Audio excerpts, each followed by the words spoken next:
Okie dokie, I believe we are all the way live. Hello and welcome to my graveyard. I am your host of the evening, the Cemetery Man from Salem, Mass. Always taking names and kicking candy ass, live and in living color here with you only on Grande's Graveyard. And tonight it's an impromptu stream. It's a rainy night out there, and we decided to talk all the Wrestlemania that there is in here. We, of course, have Grief Mania brother, the legendary Nate the Great over here. And then, of course, right down here, right down below, he's the soulless trench coat. What's going on, guys? Welcome to the show.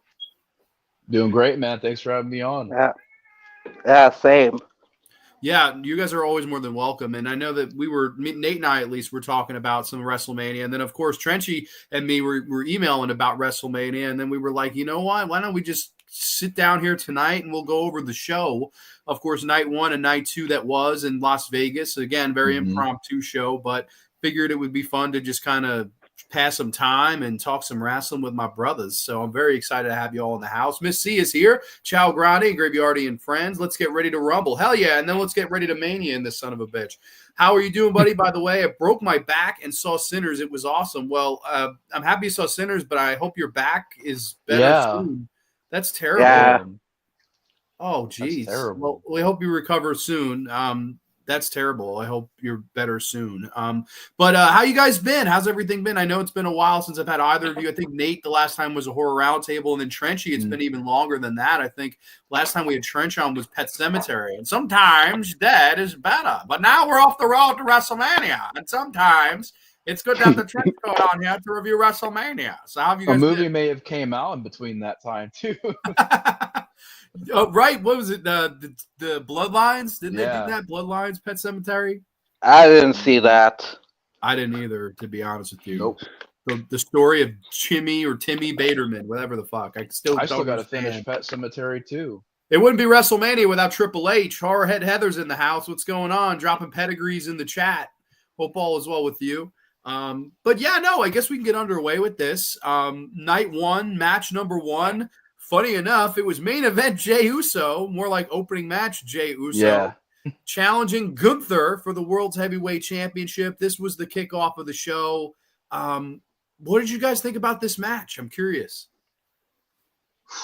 I wanted to go into this match believing in it because there was a lot of people going into WrestleMania were already saying, oh my God, it's going to be the worst match. Oh my God, it's going to be terrible. And I kind of was like, let's just see. You know, I'm not a big fan of Jey Uso either, but let's see what's going to happen here. And I think a lot of weird things happened before this WrestleMania, and this is one of them where there was a clear route that Jey Uso was on, and I don't know if some people backstage got their egos involved or what happened, but there was a clear way this was going to go. And I really feel like, to get into this match, even though I wasn't a big fan of it, I do think this seemed to me like a match that was fucked with heavily. Like there was somebody involved that was snipping bits out of this match saying, hey, we're going to cut this right here. We're going to do this. It really felt like, like you know how sometimes you watch a movie and it's really heavily edited in certain parts and you're like, man, this just seems like somebody was messing with it.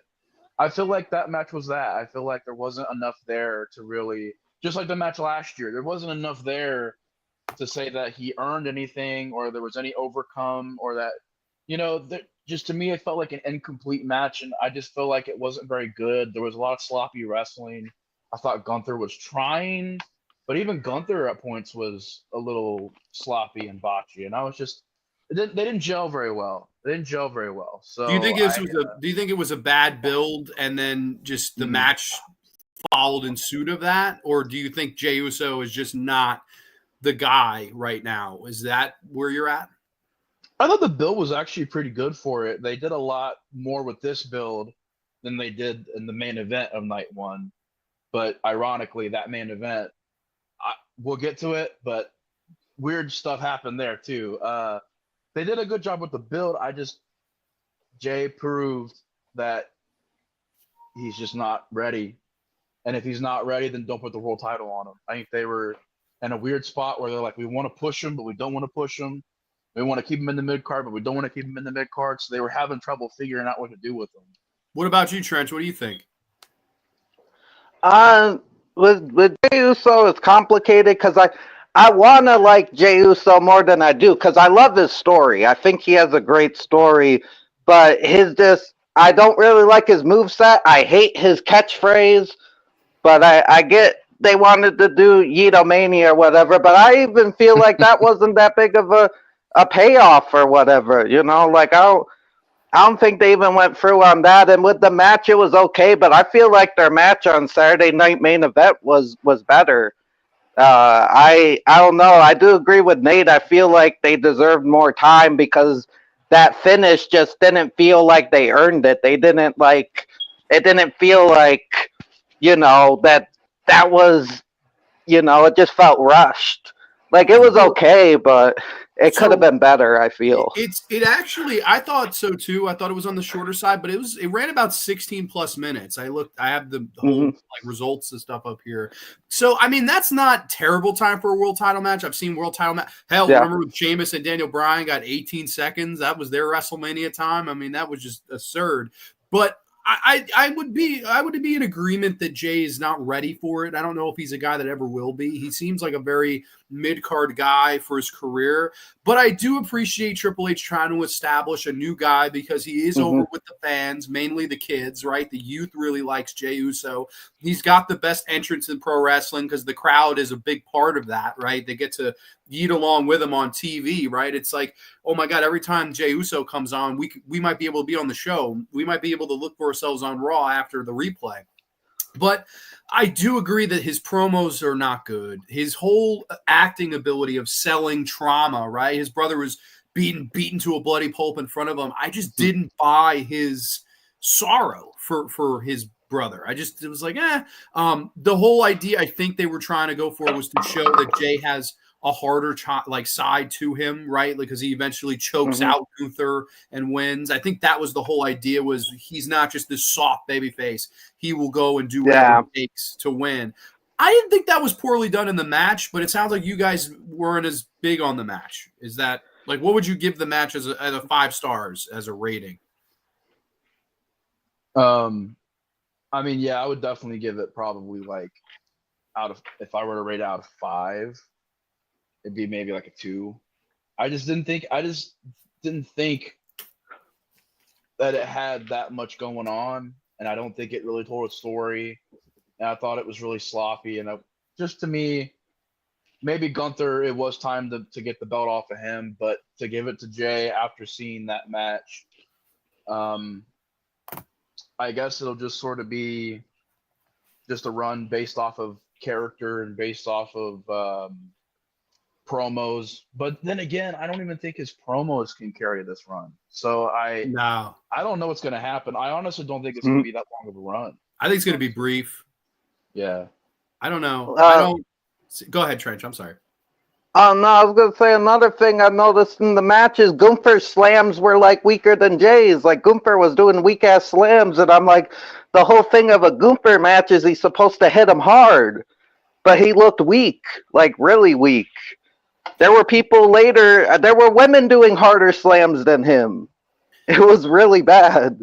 Yeah, I don't really agree. I don't mind Jay winning. I really don't, because that was the way they were building it, and it does seem like that the crowd was with it. And like, I'm happy they made and anointed a new guy. I don't know if I would have went with the finish of him choking Gunther out. It just seemed very weird, and Gunther like immediately tapped out. It wasn't like I'm tough, I'm struggling. It was immediately like, let me go. And I was like, I don't really buy that for the character that Gunther has been built up to be, this dominant heel, this unstoppable force. Yeah. And it's just like, I mean, moving forward, yeah, I think Jay loses it quickly. Like, Money in the Bank is around the corner. I would say whoever wins that is cashing in on him, and that's going to be it. I really think it's going to be, I don't even know if he gets the SummerSlam with the belt. It could be very brief.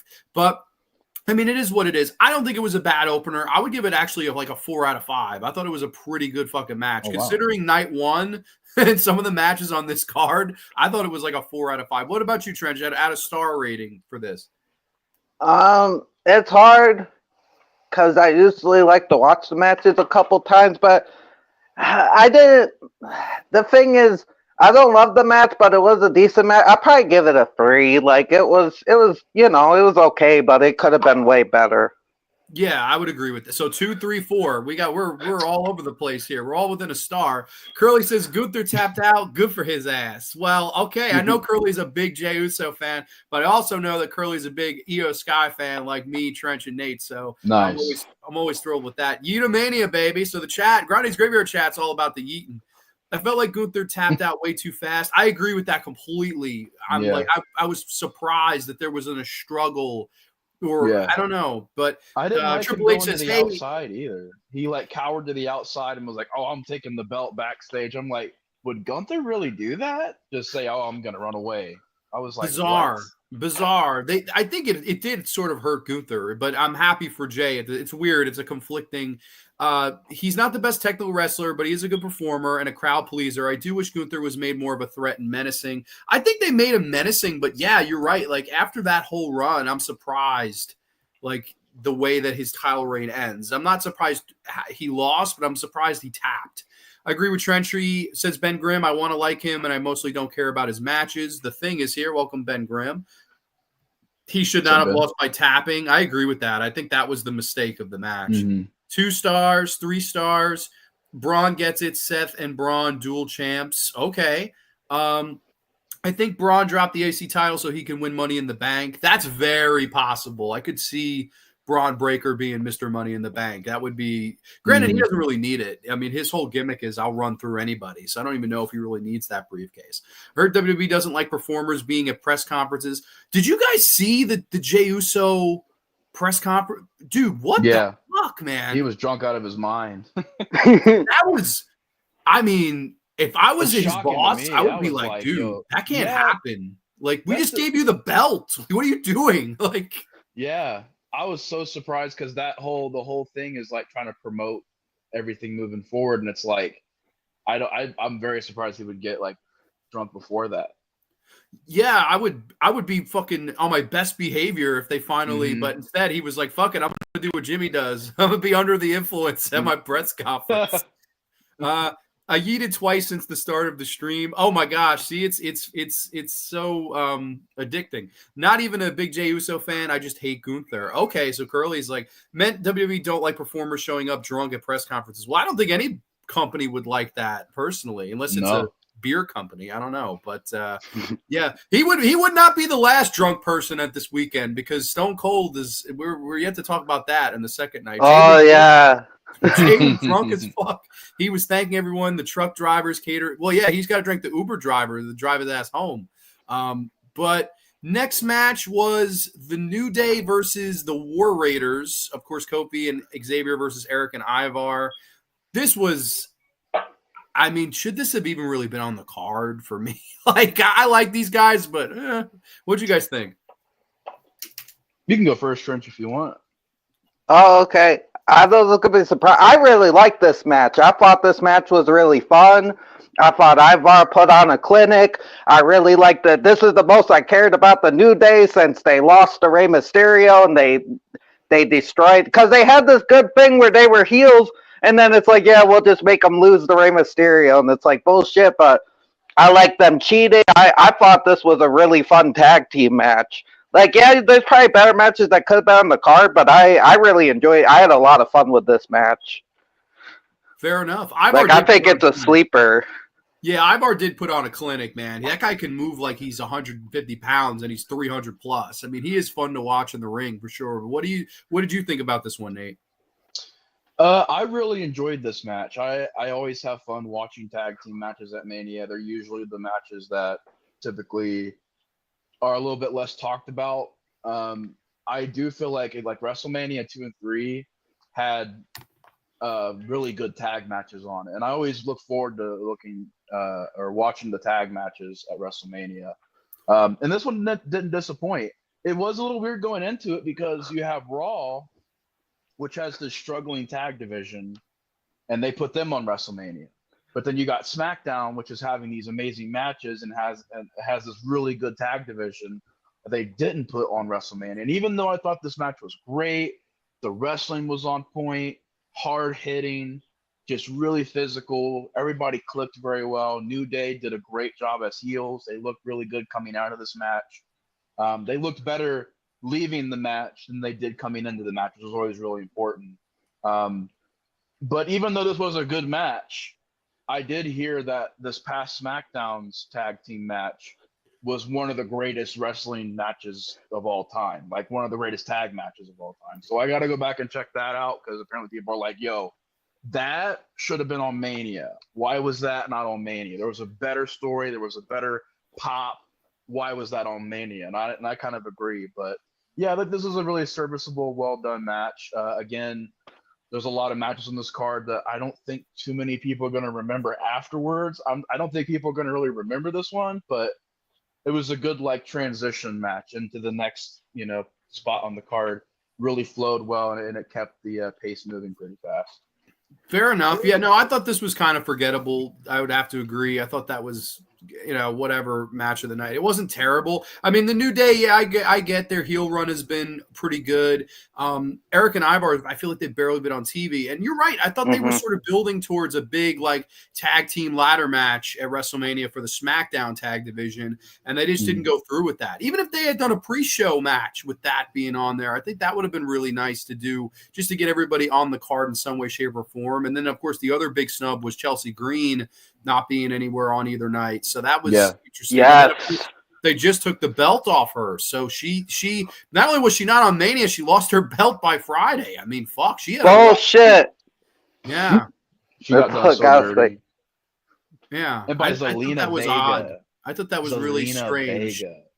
This was okay. I don't know. This was not one of my favorite matches on the card. I agree. Ivar did a good job. The New Day do win the tag belts here, and I guess maybe they got put on the card because of their tenureship. Like they've been in WWE. Kofi's been in WWE for, oh my god, like got to be second longest, only to the Miz, right? Of active current roster guys. So maybe that's why. Maybe it was you're so tenured, we have to get you on the card, and these younger guys will have their day. So maybe that was it, but I don't know. This mismatch was kind of meh to me. I didn't really go crazy for this match, but it wasn't terrible either.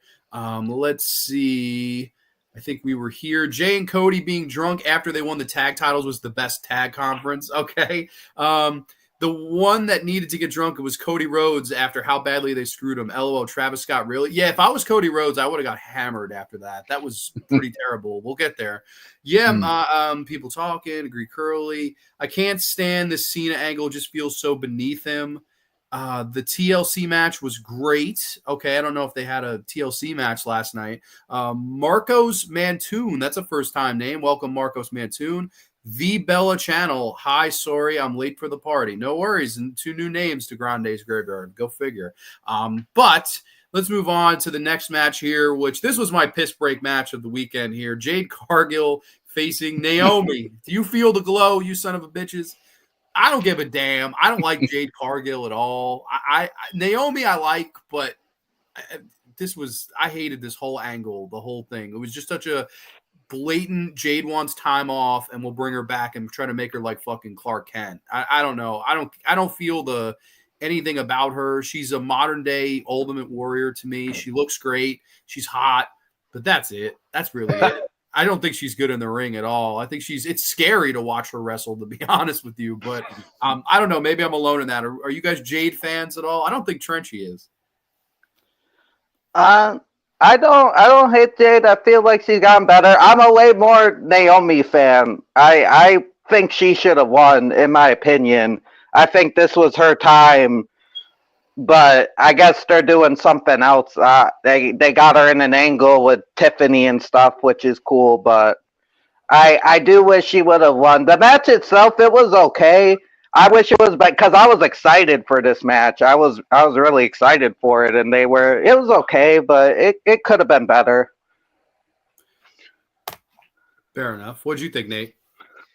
Oh boy. I guess I'm gonna be that one guy in the room. I really enjoy Jade Cargill. I think she's got a lot to improve on, but I do think she has presence and she has a look. Like her attire and her look at WrestleMania was one of the best ones. I was like Goldberg. Yeah, but she's got okay. We gotta admit though, she's got a little bit more than Goldberg, but No, I like Jade and I like Goldberg. My bad. Keep going. Sorry. I mean, she's has the look of a star. She needs to work on her promos. She's pretty bad on the mic, and I think she's pretty bad at telling stories in there. And even though I did like this match, it did bump down a few points for me because when I first watched it, I was like, man. When I first watched it, I was like, man, I really, I really do enjoy this match. But when I was thinking about it later, I found a lot more problems with it. And I definitely think that Jade was the source of those problems.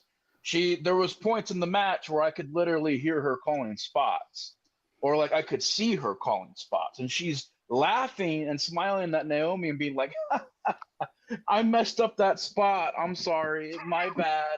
And I'm like, this is supposed to be like sort of a blood feud in a way because she beat her up and left her bloody on the car. And it was just, it didn't work. The rivalry didn't work. And I feel like the story fell flat because there was a lot of moments where Jade Cargill just didn't sell in the match the right way, or she can't sell at all. No, she's just so bad at selling. Mm-hmm. So I think that's the biggest. I think Jade's just very inexperienced. Why she skipped NXT, I have no idea. I have no idea other than she looks like a star. That's the only reason why. But that ain't the biggest travesty because Travis Scott is probably going to be.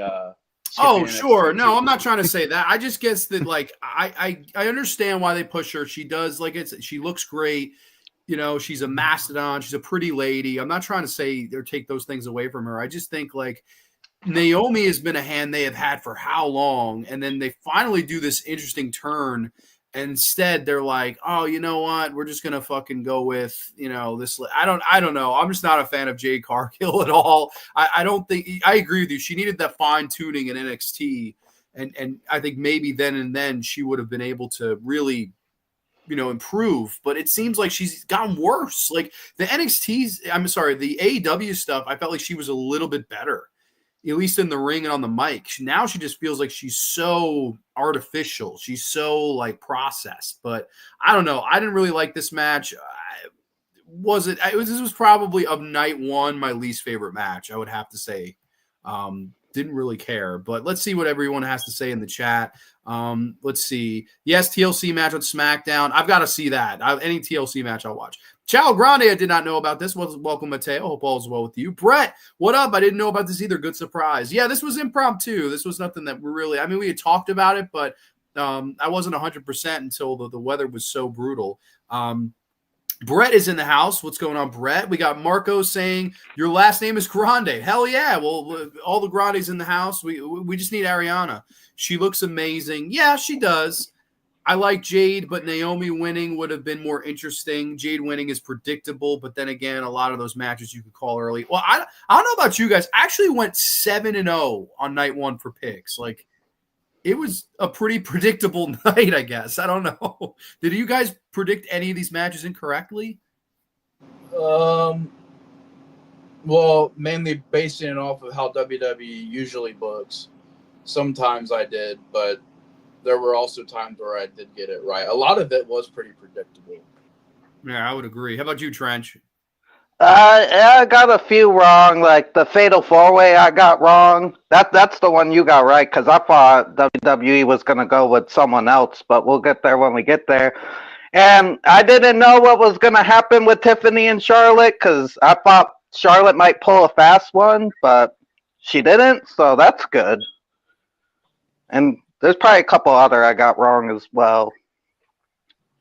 Absolutely. Let's see what everybody else has to say in the chat. I really enjoyed Jade in AEW as a heel. I thought she did better promos. I agree with that. She did do better promos there. Let's see. I love Naomi's heel turn, though. She slays. I thought she carried the program. I kind of agree. She seemed more comfortable in AEW. I agree with that too. John Doe, you can leave. go fuck yourself, and I hope you have a miserable night. Next comment. Missy, ban that guy. Absolutely kick that guy out of the chat. Next match, Jacob Fatu faces LA Knight for the U.S. title. This was a show stealer for a little bit of night one. I thought this was fantastic. Really liked this match. I really like Jacob Fatu's work. He's going to be, I think, a dominant mid-card heel champ. And, like, I don't know. I totally am a freaking fan of Fatu. And I really like LA Knight, too. I thought this was a really good match. What did you guys think of this one? Yeah, it was really good. I was excited for this match. I thought both guys had the potential to really steal the show. And I do think it's one of the better matches of night one. I don't think night one was as good as I thought it was going to be. But this is definitely one of the matches where I really enjoyed it. Jacob Fatu, LA Knight, two guys that can wrestle, two different styles. LA Knight's a bit more of a throwback. Jacob Fatu's a bit more of a powerhouse. So I like that clash of different personalities and different wrestling styles in the ring. It moved at a great pace. It felt more like a world title match to me than the opening match did. I thought they did a much better job here. LA Knight did a good job making Jacob Fatu look really good. What's up, man? I agree. Hi, guys. Hello. Go ahead, Nate. Go ahead. I'm sorry. Welcome, Mateo, by the way. Ciao, my friend. Impromptu. Yeah, thanks for the invitation, but wrestling, man. Yeah, I know Mateo's a big fan of LA Knight, and I'm happy to have you in the house, too. We were just talking about the Fatu LA Knight match, and Trench, I think you were about to say something, so go ahead. Oh, no, I was just saying hello. Nate, you can continue if you want. I was just saying hello to Mateo. Hi, Trenchy. What's up, Mateo? Hey, Nate. Yeah, I mean, I did enjoy the match. It was really good. Pretty cool seeing Jacob Fatu get the U.S. title off of LA Knight, and they're going to have a great rivalry. And I'm excited to see Jacob Fatu possibly get a babyface run, breaking away from Solo Sikoa. There's a lot of potential there. But it was really good. It was a really good quality match, one of the better matches of WrestleMania. I would agree. I thought this was a big standout, especially on night one. Like before the main event, I thought this was easily the best match. Like they had a really good chemistry. Like when the Fatu goes for the moonsault off the top, and then LA caught him in the BF. That was crazy. He caught him in his finish, and then Fatu grabbed the ropes at 2. I thought that was incredible. Really, really fun match. I'm all for a Fatu like dominant mid card like. Title reign here. And I think that's what we're going to get. I'm guessing Solo will turn on him at some point, and that will start like a feud there, and it'll cost him, and then Fatu to the main event from there for me. And then what do you guys think about LA Knight, though? I mean, it seems like he's lost a lot of big, high-profile matches. Is this the beginning of the end for him, or is he a guy that's a candidate to win Money in the Bank? Like, what do you guys think for LA Knight coming up? I'll start if it's okay. Yeah, go ahead. So, yeah, I think that the match between Fatu and LA Knight was like a story of pushes, because it's like 2 years that WWE goes back and forth between pushing or not pushing LA Knight to the main event. And it looks like with this match, they choose to go with a different horse, which is Fatu. And at this point, yes, the question is LA Knight going to be mid-card at this point and not get any other push? If he doesn't win the next Money in the Bank, I think that for LA Knight is going to be just character and no titles. But also I think that for the year he had, the Royal Rumble he did, put some gold around the waist of Fatu was deserved, because he was the Tiffany Stratton of 2025, because last year we saw her evolving and go to the main event, and I think 2025 is the year of Jacob Fatu for developing at the max and get some gold. What do you think, Trench? I hope they do something with LA Knight. I do think it's either we gotta like have him win the world title, maybe, like or something. I just at this point he just floats around. And then he had the U.S. title run, but then that got taken by Shinsuke, but then it was given back to it. It's just, they kind of just been throwing him around a little bit, I feel. And from what I've seen, because I haven't been watching very long, but from what I've seen, it's since I came back, like WrestleMania 39, he's been pretty good. Like he deserves a chance at the main title run, I think, just as much as Jey Uso does. So Maybe more. I do think at the go ahead, Mateo. I said maybe more personal. Oh yeah. Jey Uso. Oh yeah, no, definitely. And I do think if the Jey Uso experiment doesn't work out, which it looks like it might not, LA Knight's the guy. I would really like to see him and Cena do a program if we're going to have LA Knight somewhere in the main event. Like maybe after this Cena versus Orton stuff, maybe LA Knight takes a run at Cena. I think that would be a really good guy for Cena to work, because I know they've done promo battles and LA Knight was right there with him, and Cena looked impressed in their few encounters. So that would be a guy I think that would be really good and could help LA Knight. But again, I don't think LA Knight could afford to lose anymore. Like it's at a point now where it's like, it's now or never. And, I did think Fatu was going to win this match. I think Fatu, it's just from the way they're building him, he needs that mid-card dominant run. But LA Knight, I think, could really, get into the main event picture. But if not, yeah, like Mateo said, if he's not a Money in the Bank guy, it may be time. They may just pull the plug and he might just get delegated to tag stuff. But Joe Mama's in the house. What's going on, Joe Mama? Miss C is not an LA Knight fan. No worries. Triple H said before she thought that where were we? I thought LA Knight was going to win. I was wrong on this match. Love Umaga pose. Yeah. And Haku showed up right at the end of this. So it was pretty cool to see Haku. Joe Mama saying hi. I'm an LA Knight fan since the TNA days. He's on that threshold. He needs a signature feud. Wouldn't mind him feuding with Fatu this year. Well, they may run with that for a little while for sure. It wouldn't be a bad move. But yeah, no, I really liked this match. I thought this was definitely a highlight of night one. Next match, again, why was this on a WrestleMania, really? El Grande Americano, and I'm sorry for all my fellow Grandes out there. Versus You're on the card. I'm shitting on my own people here. El Grande Americano. I mean, this didn't belong on WrestleMania. I really like El Grande Americano, a.k.a. Chad Gable, but I don't know. I didn't really like this. Any of you guys like this match? It's okay if you did. I didn't really. I liked it. Okay, Trench was with it. You like the LA Knight, the El Grande Americano, the steel plate he cheats with? I think that's pretty funny.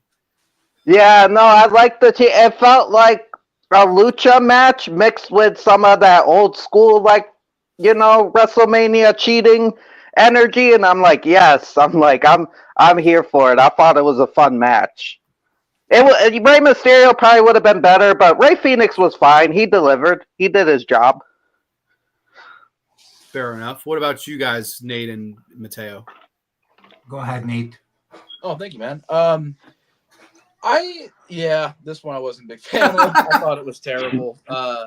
It was just not even much of a match, and it just was pointless, and it kind of pissed me off because there were people that they could have put in this match, or because Ray got injured and they had to put Rey Fenix in there. And I'm like, all right, cool. And I get it. You already had everything built to this match, but for everything that happened, it wasn't really even worth it.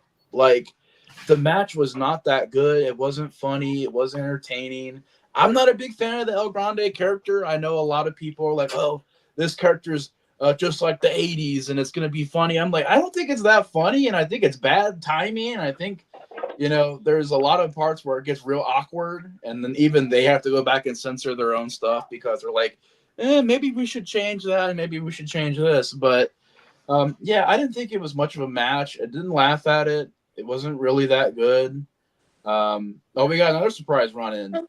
Everyone's interfering in the WrestleMania main event here. It's Curly trying to run in. Call me Travis Scott. I came to Travis, Fiend. That fucking song is stuck in my head still. I hate that damn song, man. Oh, that's the thing I agree with Logan Paul on. So he better beat the shit out of Travis Scott. I don't know, man. That's all the time I'd be room for Logan Paul.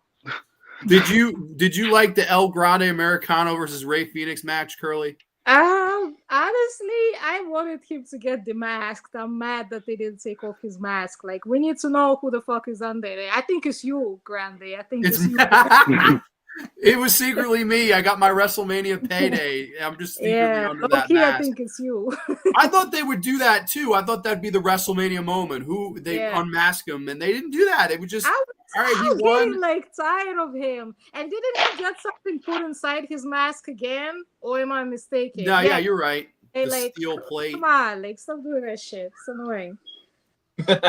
What about you, Mateo? Were you a big fan of this match? I think that this match was a great opportunity for old timers like me to relieve themselves, give us some time to do that, and also the audience that was there. So thank you, WWE.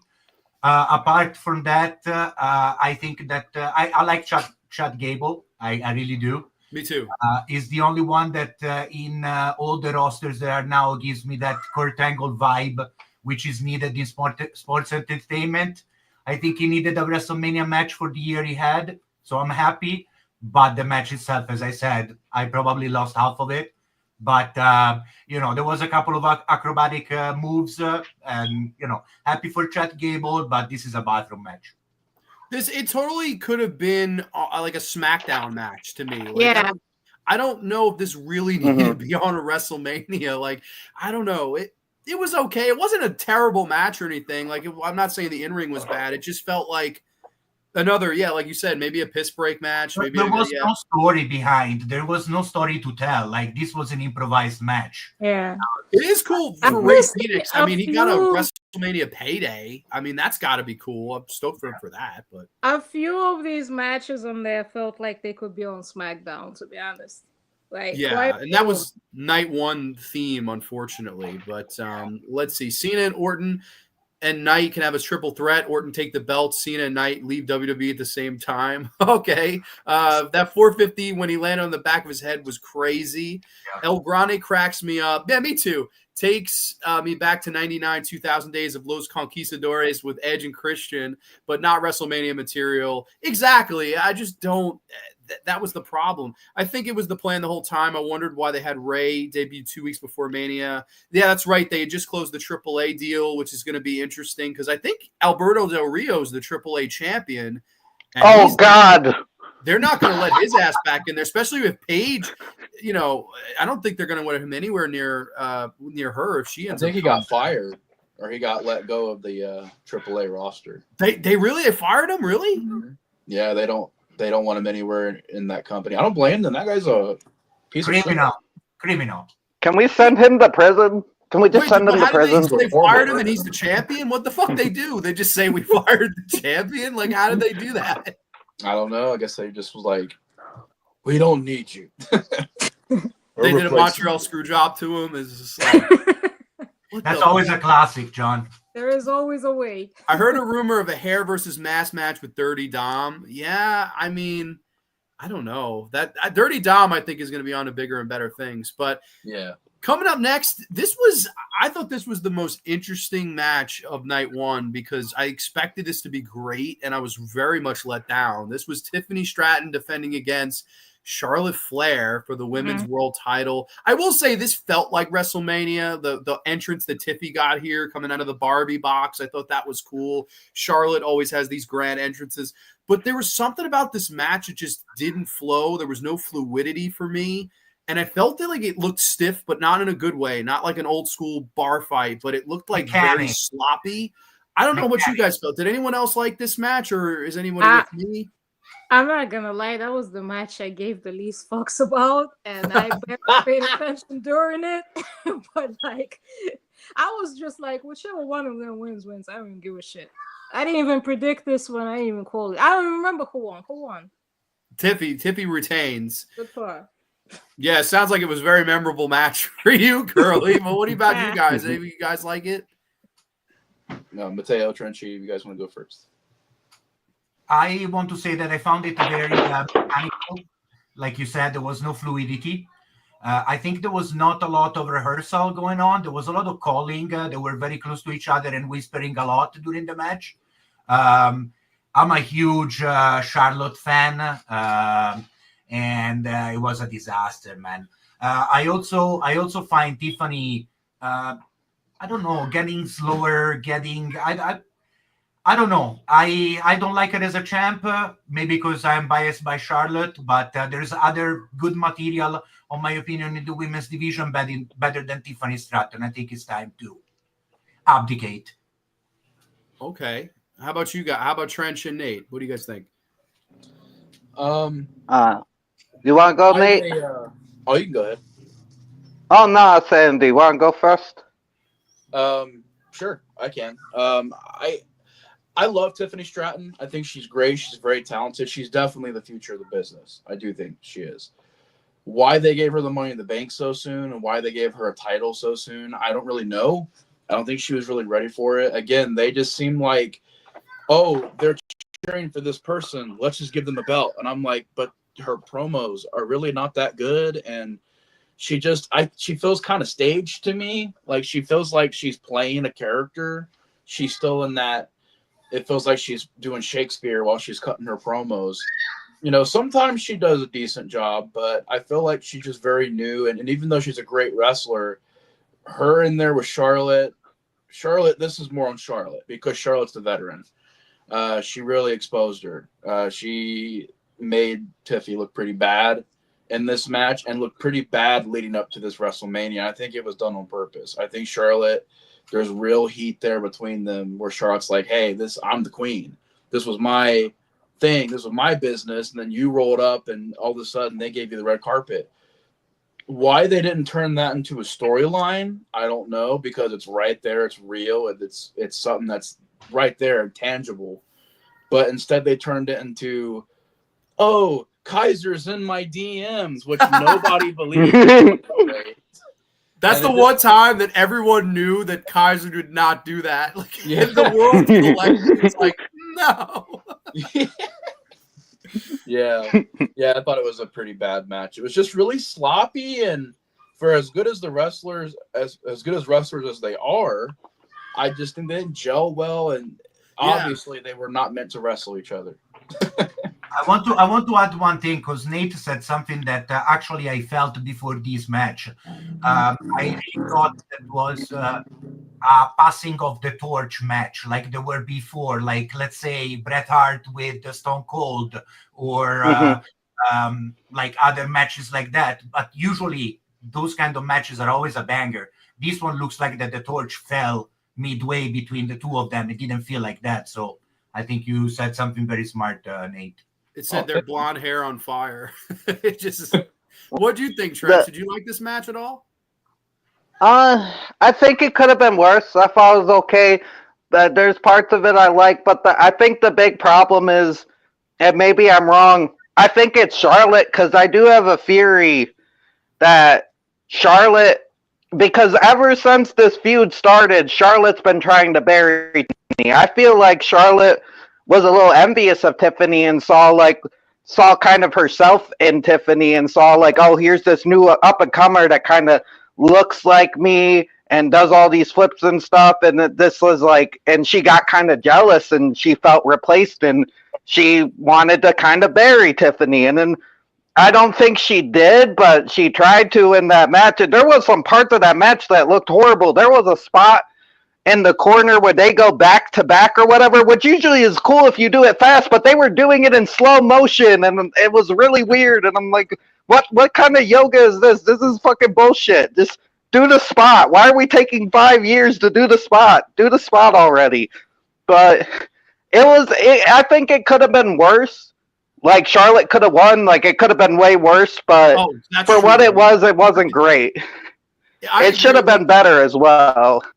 I think this was a situation where they really did not expect Charlotte to get booed the way she did after that Rumble. Like she still has go away a year plus after coming off ACL tear, and they booed her like she hadn't left a day.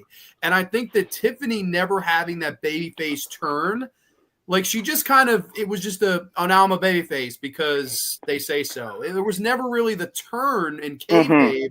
And I think that hurts because Tiffy's character is like the mean girl from high school. I'm hot. I have the blonde hair. I'm better than you. It doesn't really work for a babyface character. And I think their promos were really odd coming back and forth. And then the match, the fact that this was the first time they ever touched, it just felt very awkward because it doesn't seem like they were on the same page here. And they wanted to be telling a teacher-student story, whereas, like, again, like Trench and Mateo, like all of you said, the whole I see a lot of myself in you, they never really told that story. It was just kind of like, let's just insult each other, and there's no heat there. It felt very organic, and I don't know. This match was sloppy. Tiffy even chipped the tooth, I think, in this match. So, yeah, that's never supposed to happen in a pro wrestling match. It's supposed to be a fucking work, and you protect your opponent. But no, this lady got her tooth chipped, so that's never fun. But let's see what you guys have to say. That's right, because there's nobody that can take Tiffy's moment. So I guess the Bella channel is a big – I like Tiffy too. I just think – they really need to work on her character. Like if you have to turn her back heel, turn her back heel. It just doesn't seem organic as her being a babyface to me. Let's see. I honestly had a hard time telling them apart. They both had blonde hair and pink outfits. My old eyes had to get closer to the TV screen. Yeah, I don't know. Charlotte was the one with the plastic face, though. Let's see. Old Barbie versus the new Barbie. Yeah, that's basically what it was. Tiffy's grill was all busted up at the end. She'll make the same some money from the Tooth Fairy. Absolutely. LMAO. I want to see Kaiser's DMs. Where are their receipts from Charlotte? Yeah, they definitely wanted Charlotte to be a face. Yeah, that I think was where it all went wrong. They probably wanted babyface versus babyface, and it just didn't work. So, I mean, it is what it is. But this was a letdown. The letdown of night one for me, for sure. I agree, though, with Trench. It could have been worse. It always could be worse. But we'll talk about something that kicked fucking ass. The main event of night one, the triple threat match, three-way dance, Seth Rollins versus Roman Reigns versus CM Punk with Paul Heyman. This was WrestleMania to me. This was fucking cinema to me. I loved this match from start to finish. Loved the finish itself. These three guys did a great job. Roman's been in the main event for how many WrestleManias in a row, it feels like. Always delivers. Punk finally gets his shot. And then Seth, the master manipulator of this story. But what'd you guys think of the main event of night one? Because I had a blast with this match. Yeah, I loved this match. I thought it was the best match of WrestleMania. It was my favorite match. I loved how it ended. I loved the wrestling in between. I thought everybody was on point. And this is the one that I was kind of like, in a way, protesting, because I was over here like, yeah, you can say what you want about Jey Uso, but at least he would earn that main event. These guys just felt like they came together and, oh, here's the main event on a silver platter. It's true, so, yeah. Going into it, I didn't like the build. I didn't care about the build. I didn't care about the match, really. But, man, in that match, there was a story told, and it really hooked me. And Roman did great. Punk did great. Seth. I do feel like it would have been cool to see Drew get added to this match, because I think he was a very big part of the story. But I did love this match. The wrestling, the spots, the moments, the ending, which I was glad to predict that. I was like, man, I don't know. I feel like Seth's going to be the one walking out with Paul Heyman. And they did it, and Seth is finally a heel again. And I hope they can bring back a little bit of his architect character, where it's like, I designed all this. This is something I did. I would love for them to do that. And I think him and Paul Heyman's a great just matchup. And I think there's so many good stories to come out of this. This main event has a bright future ahead of it, which is not what I can say about the next night. Yeah. How about the rest of you guys? What'd you think? I want to add, I think that Nate summed it very well. I second that. One thing that he didn't say is the three entrances. I think that there were the three best entrances of WrestleMania, just in one match. The one with the costume change of Seth Rollins, it's a little bit too much for me, but I appreciate it anyways. The vid wall coming down for the one with all the dynasty of the Samoan wrestling was, for me, goosebumps. And also the cult playing Cult of Personality. That one was amazing as well. So I want just to add those. Nate really summed it well. Totally. Roman's entrance was really, I loved how they had all of his family members on the pillars, like as he was walking down and the Ulafal. I thought that was like, I was like, that's a WrestleMania entrance. I had like chills after that. And Punk got the whole package. It was like his entire career up until this point. And I was like, wow, that's really cool. And then, of course, Living Color. It sounded like the lead singer blew up a little bit. He was like, well, my motherfucker ran out of gas or something. He's like out of not getting young, John. They're not getting young. I was there at 29, at WrestleMania 29, and they nailed that live performance. This one, that guy was out of fucking. He was like, It was still hot though. It was still hot. Oh, it was. It was a good performance. What'd you think of this main event, Curly? Okay. I like literally called it. I'm like, before it even happened, I'm like, fucking Paul Heyman gonna turn on Roman Reigns and CM Punk both help fucking Seth Rollins win, and they're gonna walk away from it. So I was like, oh, I already know what's gonna happen. I don't really care. But the match itself was really good though. So it's like, even though I called it from a mile away, I still enjoyed the match itself. And I mean, all three of them was really, really fucking good. CM Punk is my guy. I wanted him to win the match, but I knew it wasn't gonna happen. But whatever, it is what it is. How about you, Trench? I went into it with low hopes because I really wanted Drew to be in this match, but this match delivered. Like, it was fantastic. I love the character moments between Seth and Roman. I'm a little new to that story because I stopped watching around the time they came, but I liked learning about it, and I like seeing the character moments. And Paul Heyman was the MVP of this match, man. Not only I thought he was going to be Trace, Roman and Punk, but the way he did evil and so menacing, like a little goblin betraying both of them and being like, here's your moment, Roman, get him. And it's like, yes, the way they did it was so perfect. And there was some great moves. I like the double DDT. It was just a great match. It was quality. Like you said, cinema. It was really good. Yeah, the part where they all hit their finishes in a row, like I think Punk hits the GTS on Rollins, Reigns gets speared, or Reigns spears Punk, and then fucking curb stomp to Roman, like all in one motion, was crazy. The part where he's like, come on, Roman, we got to put him through the table, and they're trying to do the shield, and Roman's like, I don't know if I could do this, and then he uppercuts them and power bombs them both through the table, like, I don't need anybody. A lot of great spots. Like, the storytelling here was so much fun, and like these guys just gelled together like perfectly. This match went just 5 seconds under 33 minutes. This was by far the longest match of WrestleMania weekend, and man, I can understand. It went fast for me. Yeah, it didn't feel like that at all. Yeah, it didn't feel like it was 30 minutes. It felt like it was done quick. But for real, you do gotta love the moment though, where he would like pull Heyman with a chair. You don't know who he gonna pass the chair to. He passed it to Punk. He's like, yeah, hit him right when he about to hit him.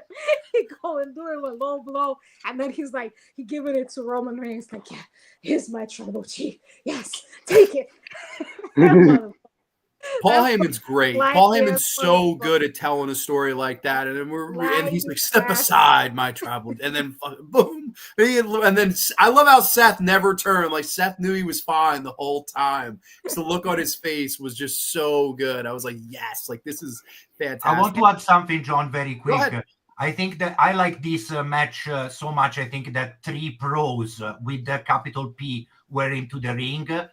And if there was gold involved, and at the end, Seth Rollins would have come out as the undisputed champion, if that was a championship match, for me, this probably will make my top 10 of main events of WrestleMania of all time.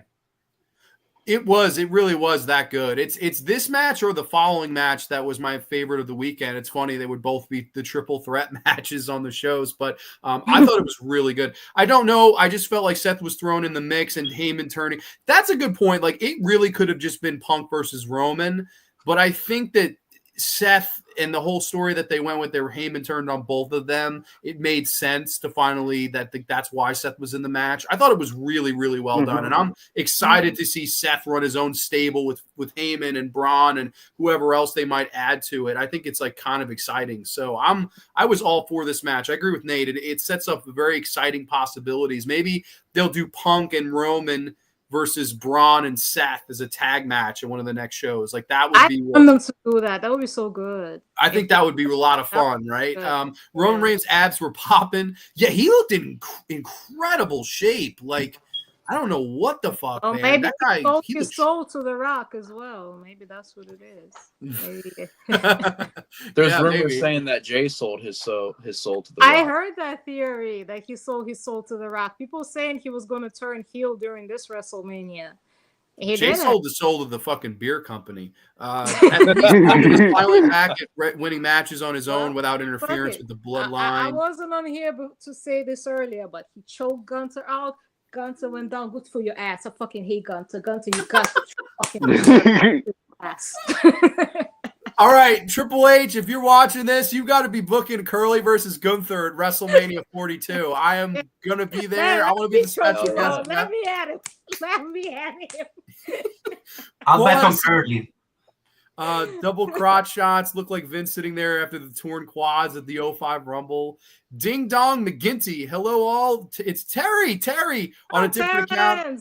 Enjoying hearing all your takes. Welcome, Ding Dong McGinty. Wishing you all the best. That's an awesome alias, Ding Dong. Terrence, what you doing here under this name? That's El Grande Americano. It's Ding Dong McGinty.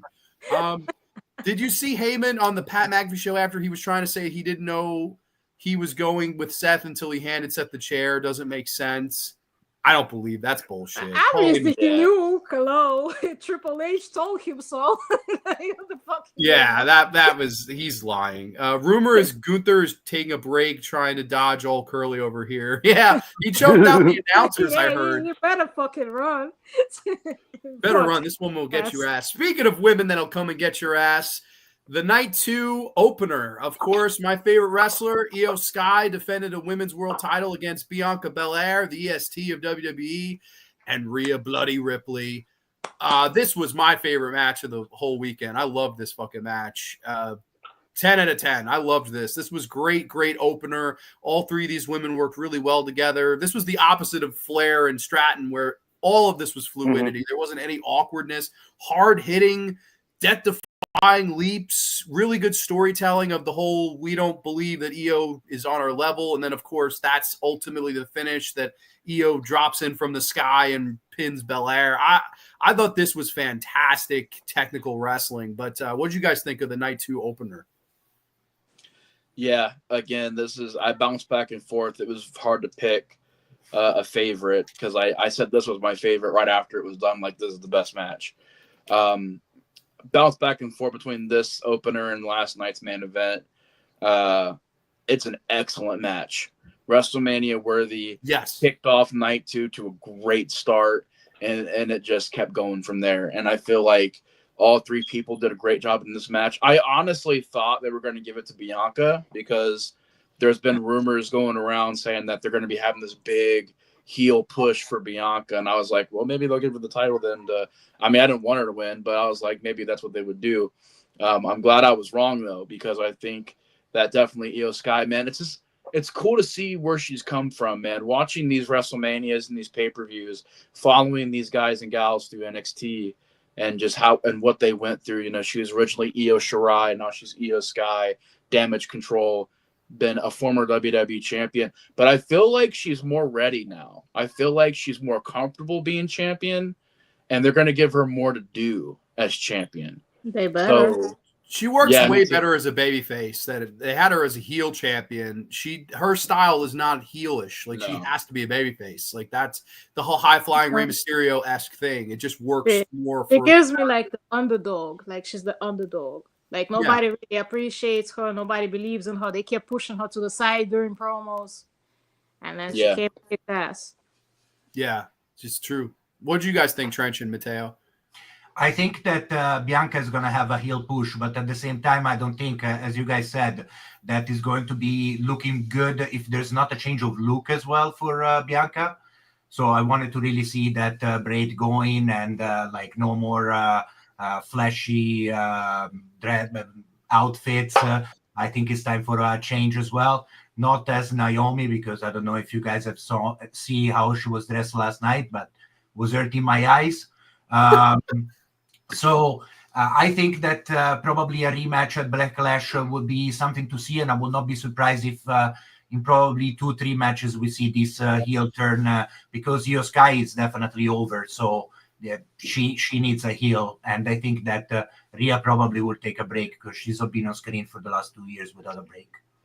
Sure. What do you think, Trent? Did you like this match? Oh, yeah, this was another banger. I feel like this and the next match were, and the match we just talked about is kind of like 3 bangers in a row. I went into this match and I was like, what are they doing? Because I did want it to be Bianca and Rhea. Like, that's what I wanted. But and then I'm like, well, now Io's got to win since they put Io in there. They can't bury Io. But I'll admit, this was probably better than whatever Bianca and Rhea could have done on their own. This was fantastic.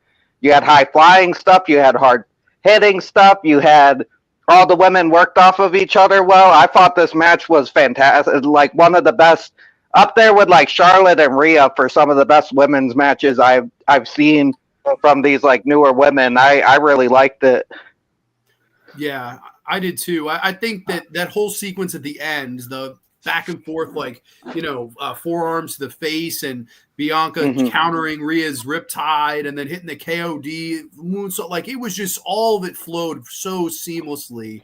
And it's exciting. And yeah, no, like Mate said before about the night 1 main event triple threat, where you look at the future, it's exciting. Same thing here. Like Io, I think Io's going to get a big monster babyface run, and she's earned it. I think she's really good. I do think her character, it needs some kind of a mouthpiece. I do think she needs some sort of a manager to really help her verbally connect with the audience, but that's the only thing she's missing, and that's what managers are for. I hope they do that. I hope they do something like that. And then as far as Bianca, I think it's so exciting if they turned her. Like, she is a really big role model. I always say that she's the female John Cena.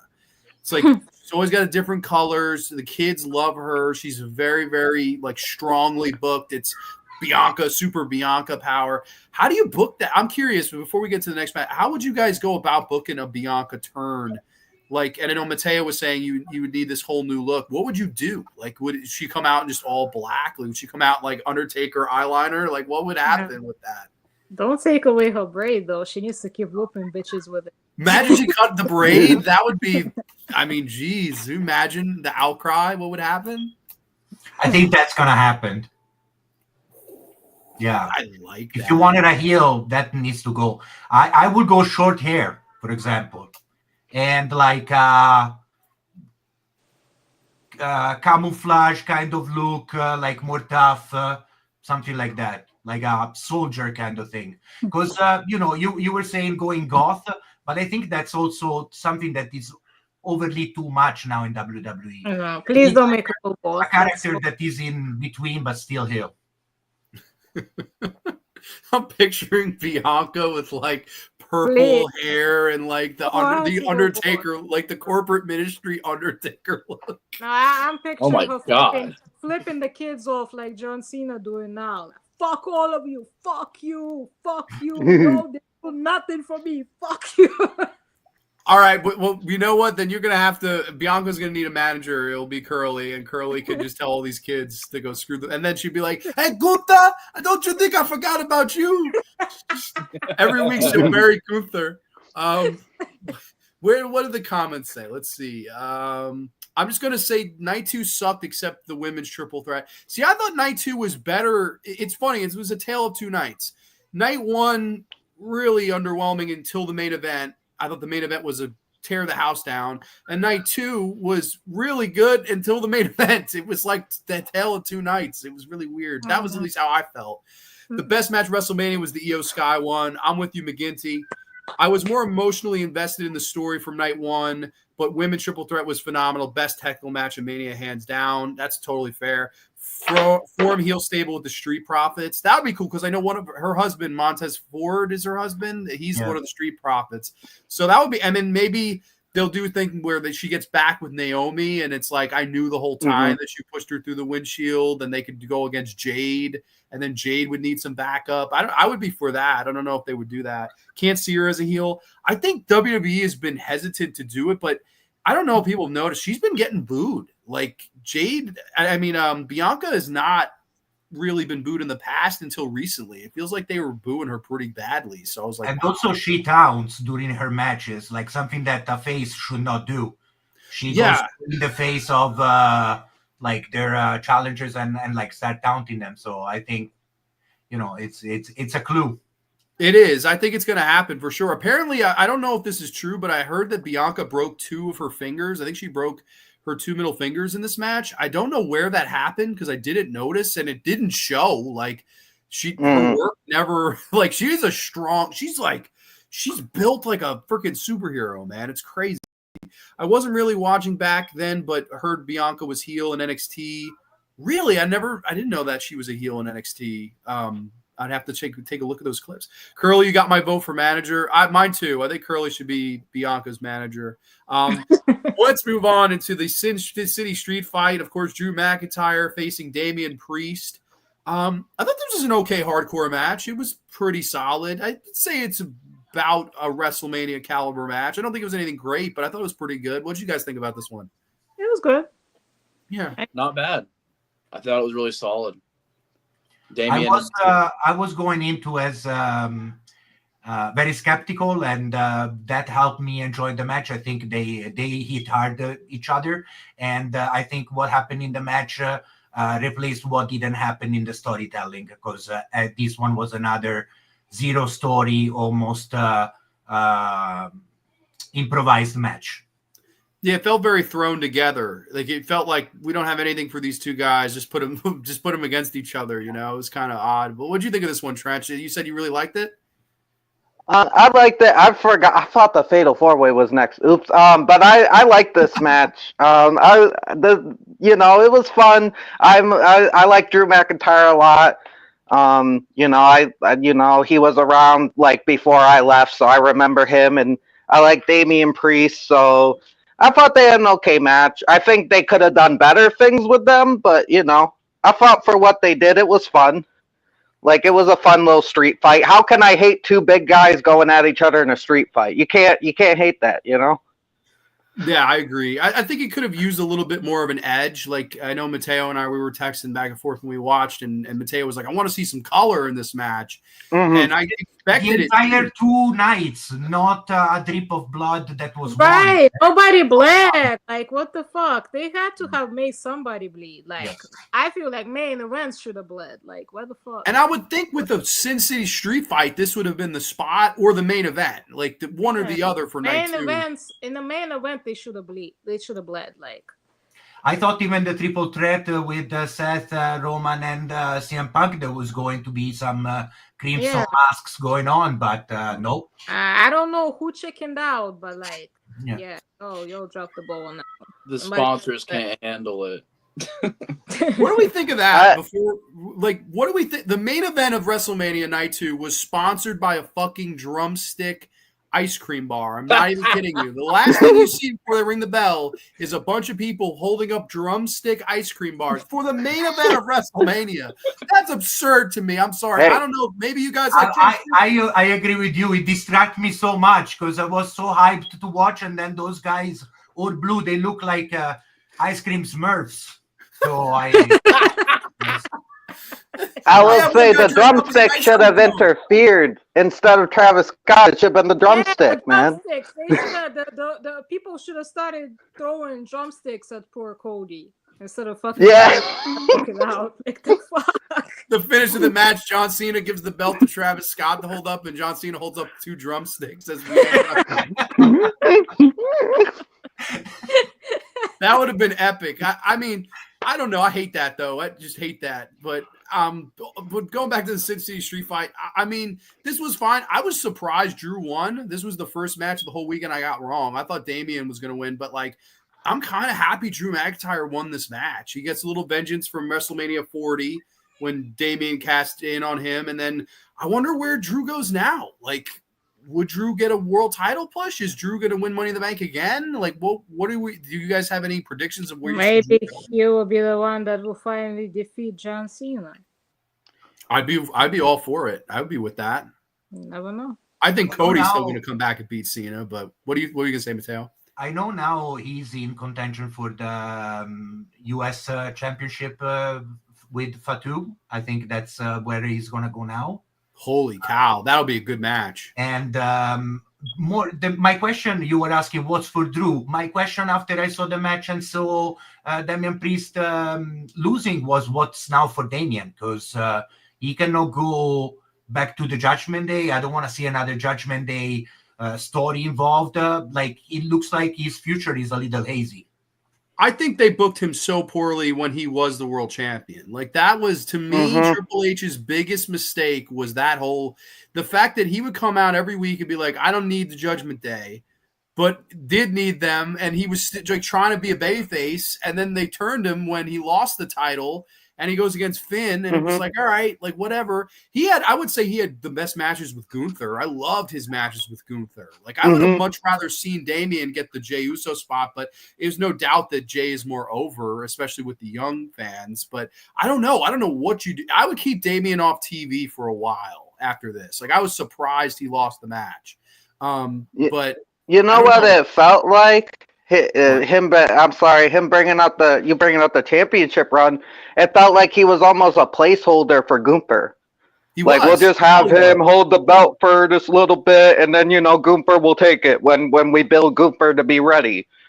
It's like, which is a shame because I like Damian Priest, and him and Finn Balor never got a payoff to their feud. So it's like they've thrown all this stuff away just to throw him with Drew, and when they both could have been doing better things on the card, where finishing their stories. Like, Drew should be still hunting the bloodline. Yeah. Like, what happened to that? I don't know. I don't know if Damian was on SmackDown. I didn't see Raw or SmackDown, so I don't know if he was even on. But I would keep him off for a while. I would let them forget about that match, because usually a babyface is going to win a match like that. So I was shocked when Drew won. I was like, damn. Then they do a thing where, like, he was saying he couldn't breathe after the match, and then maybe they'll do like an injury angle where he got really injured in the match and he'll just be off TV for a little while. I like him too. I'm a fan of him too.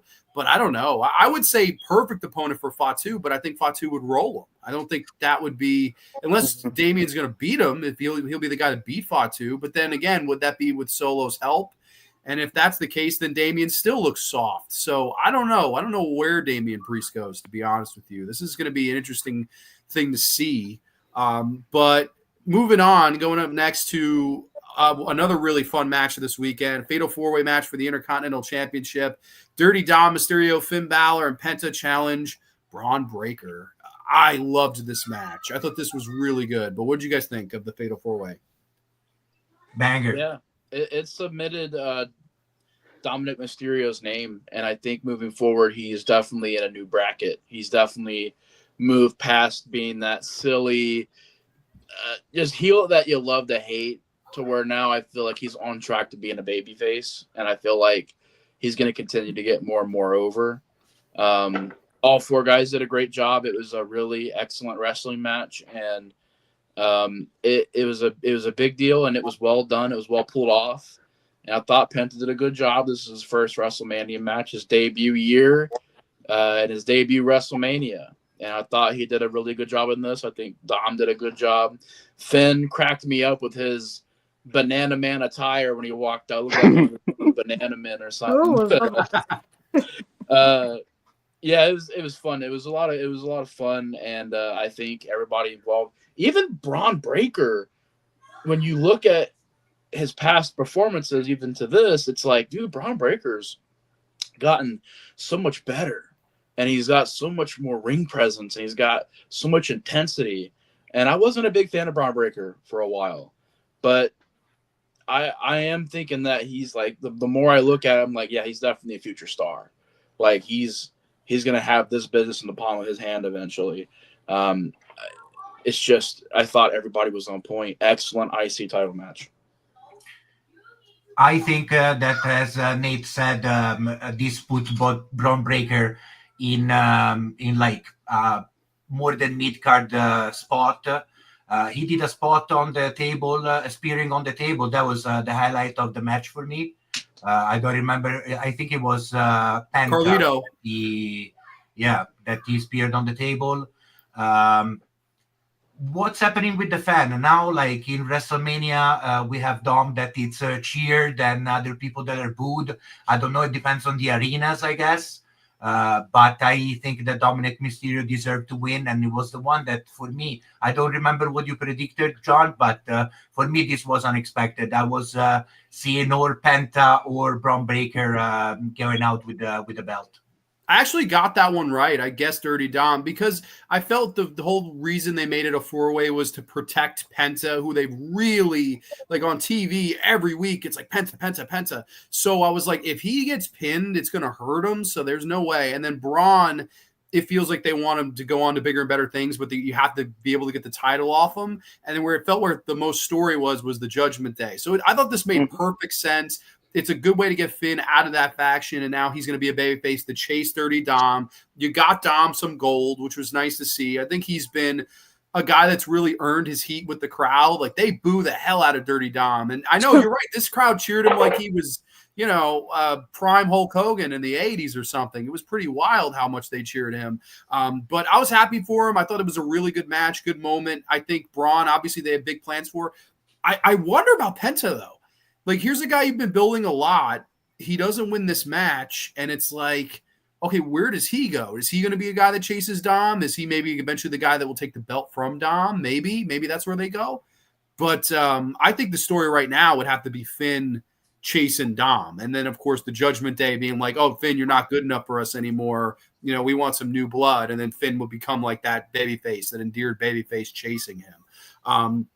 Thought this was a great match, though. Really WrestleMania worthy. All 4 guys were highlighted and really got their stuff in. Braun sold his ass off, which I was really surprised to see. I would agree with Nate. I still am not huge on Braun Breaker, but I'm in the same boat where he showed me a lot in this match. I was like, okay, like I get it. And then the next night he's with Heyman and Seth. So that's really cool to see that they see that star potential and power in him. And I'm kind of interested to see where this will go moving forward. But let's see what the comments. I know that Curly will not agree with me, but I would love to see Braun Breaker with Gunther.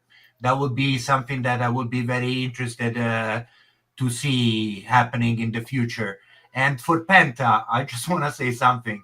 I'm watching wrestling for a long time, and I hope that the habit that they have of when they have a luchador and they put it and they push it and then they don't push it enough to win, then there's going to be a period of 2-3 months where he's going to tag with another Latino for some reason, and then he's going to be lost in the shuffle. So I really hope that doesn't happen to Penta. And they just bought AAA, so they'll have plenty of luchadors to choose from if they're going that route. But I agree with you. I hope that not. And they put a lot of their time into Penta, so I'd be surprised if he does get lost in the shuffle.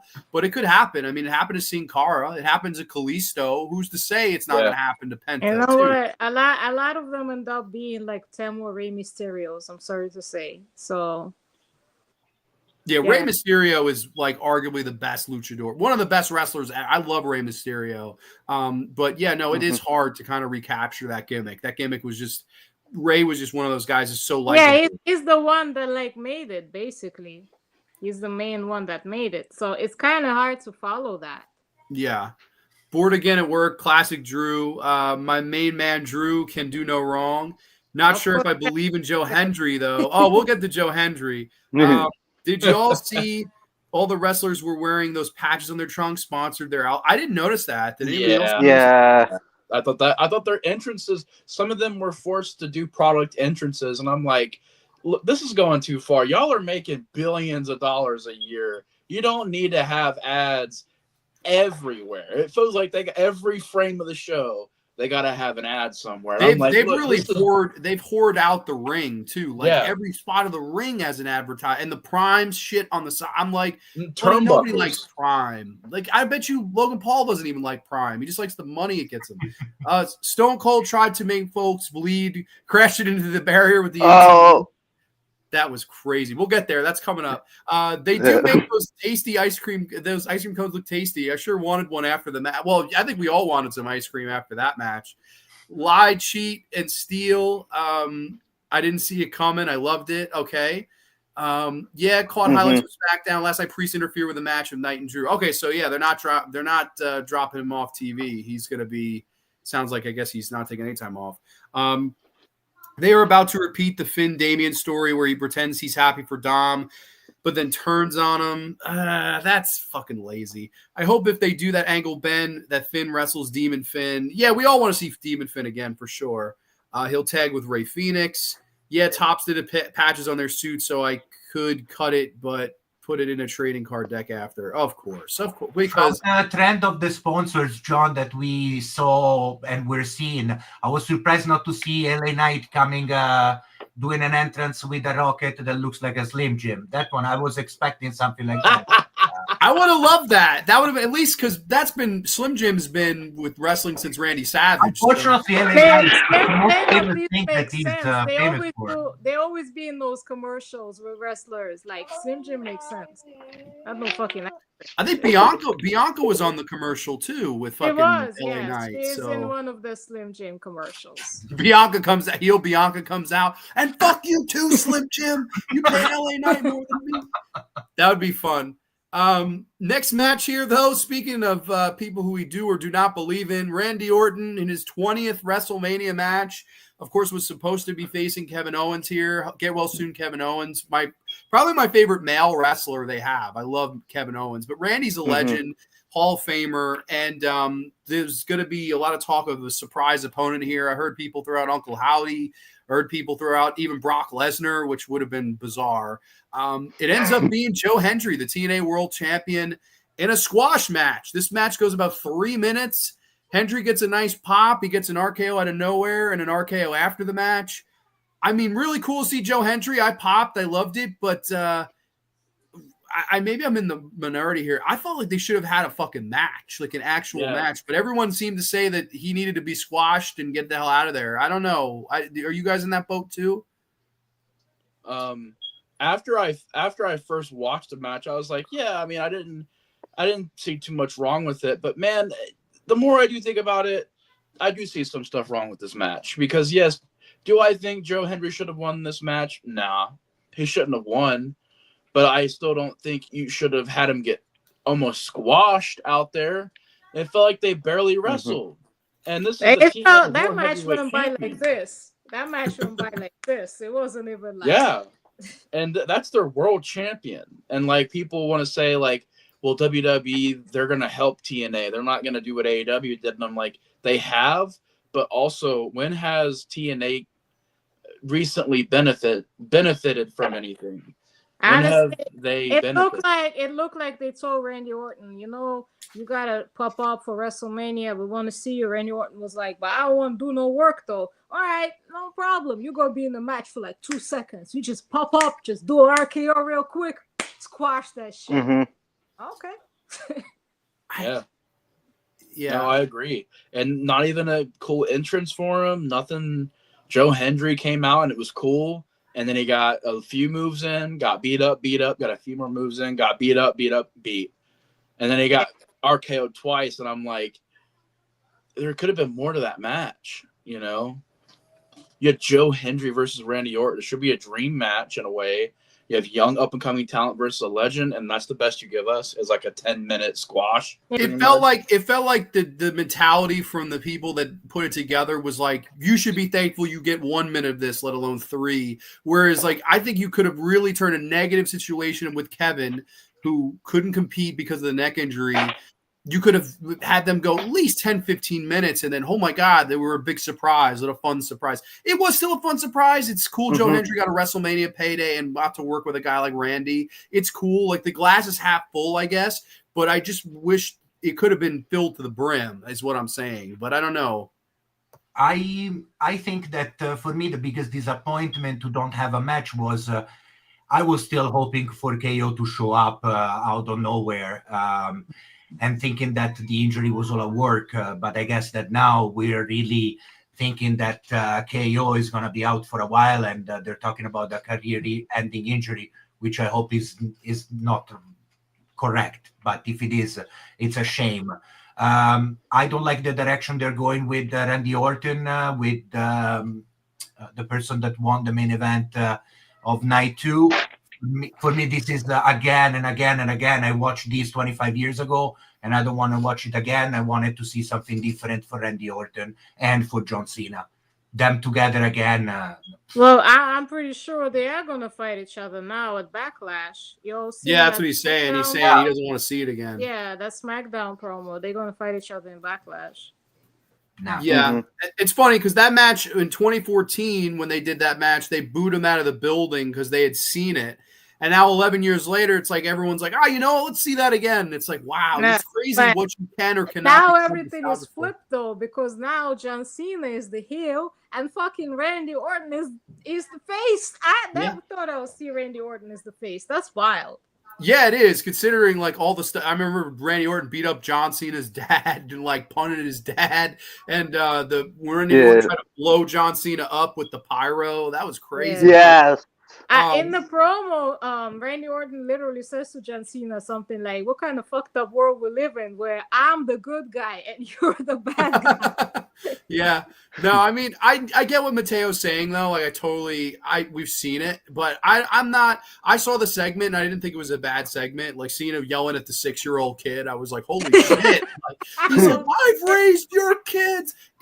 I don't know. We'll get to the John Cena heel stuff. It feels very inorganic to me. It already feels like it's sort of yelling at kids in his promos, though. Almost every promo, he be yelling at kids. Remember his first promo he cut after he turned heel? He was like, "That kid right there." Oh, that poor German kid. Yeah, he started yelling at this German kid. He was like, "You fuck," and the German kid was like, "What I do?" The kid was like, "What the fuck?"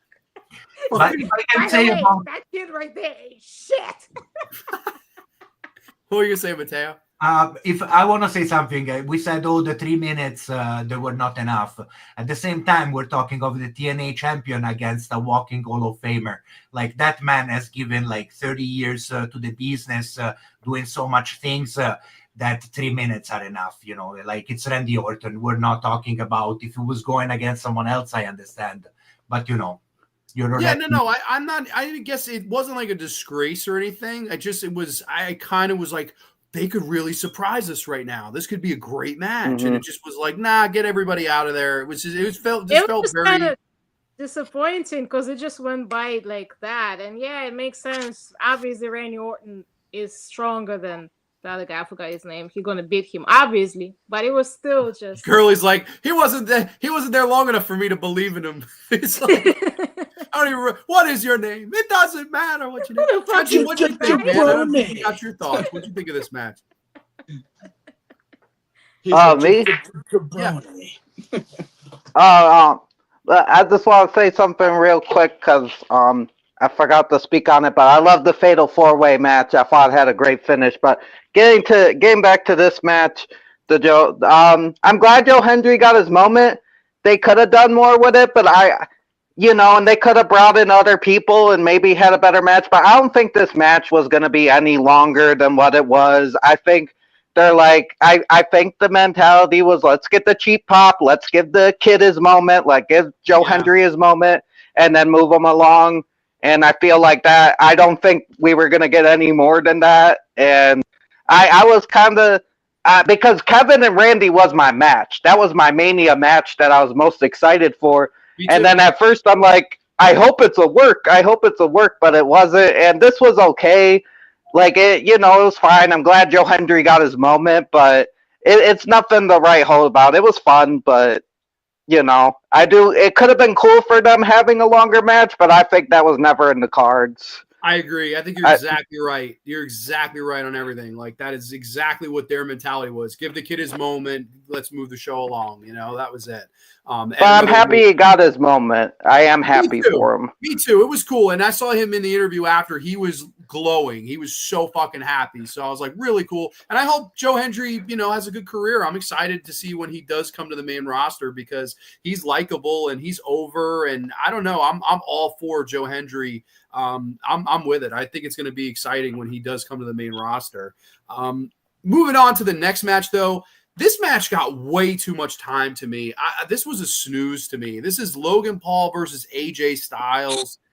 I I love AJ Styles. I really do. But I thought this was the disappointment of night 2. I didn't like this. Actually, no, take that back. The disappointment's still to come. Who But the fuck this was keeps disappointing. letting Logan Paul wrestle? Why is he still wrestling? I don't know. I can't stomach Logan Paul. Some people neither. they're like, oh, he's incredible. I'm like, I don't give a shit. I don't even care. Why He's do just they so keep letting hateable. him in the ring?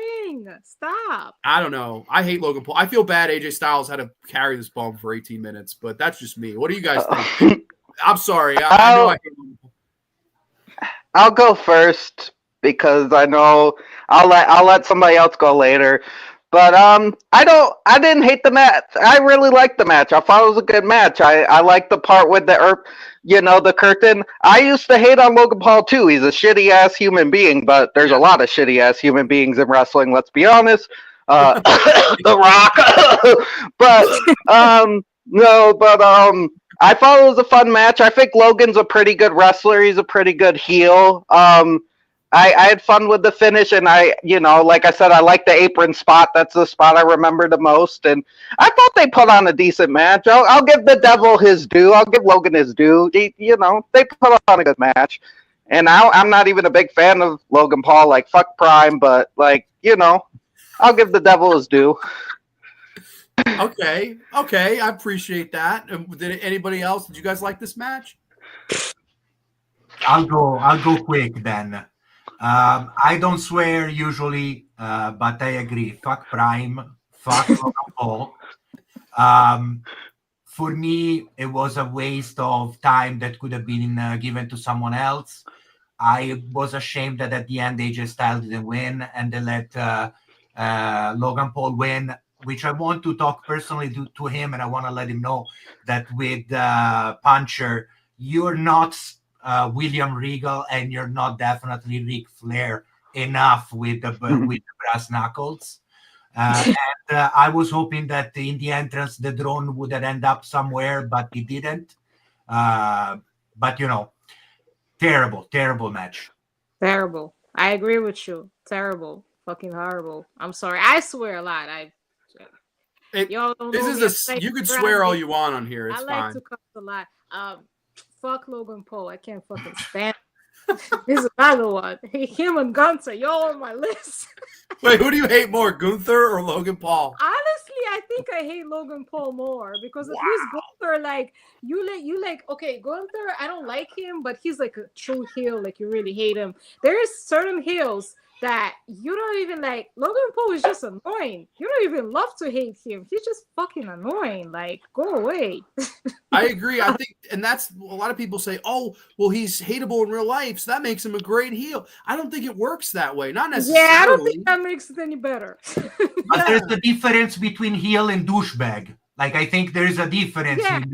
Totally. Logan Paul is a douchebag. Totally. Yeah, there's guys you love to hate, and if they're entertaining and you see their talent, but then there are guys that you just don't want to see at all. And I'm that way with Logan. That's Logan Paul. 100%. Curly's gimmick is to cut what's off, but I would like to see Curly cut up his Pokemon cards. I think that would yes. cut up his $1 million Pokemon cards in a segment.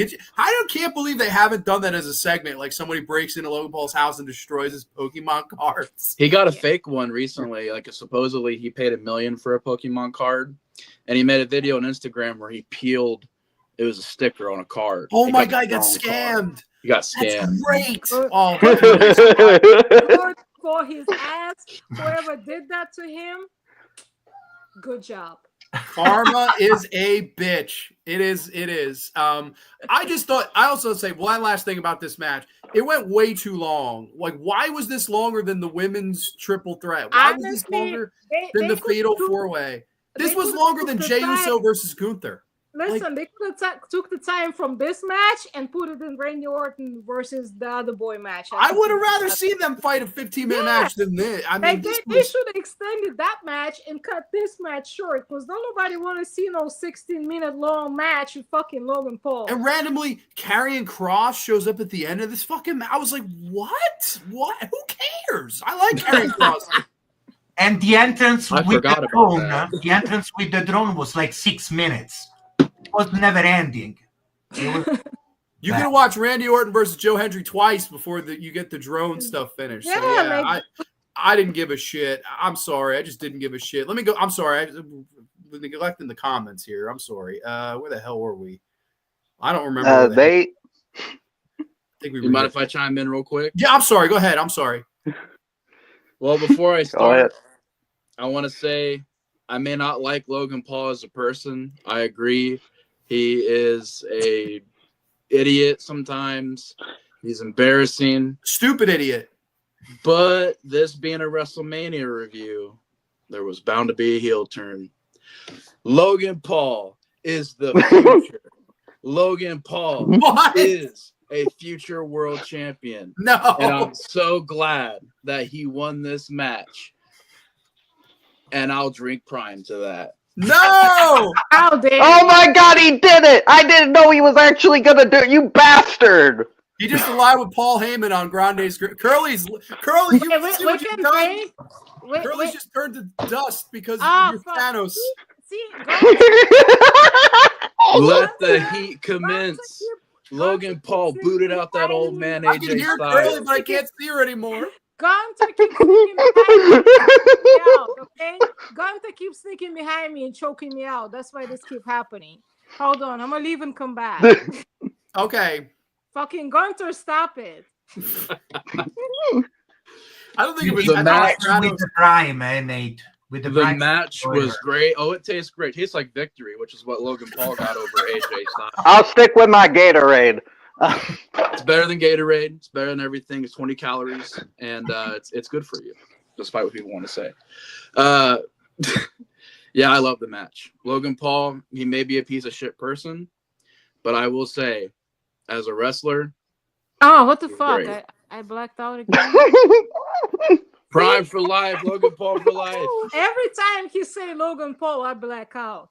Okay. Yeah, no, it's like I swear this is the work. I'm gonna go on Pat McAfee's show and say I had no idea this was gonna happen. Okay, hold on. So I appreciate your promo. I appreciate your I don't know if I appreciate your Prime, but I appreciate everything else.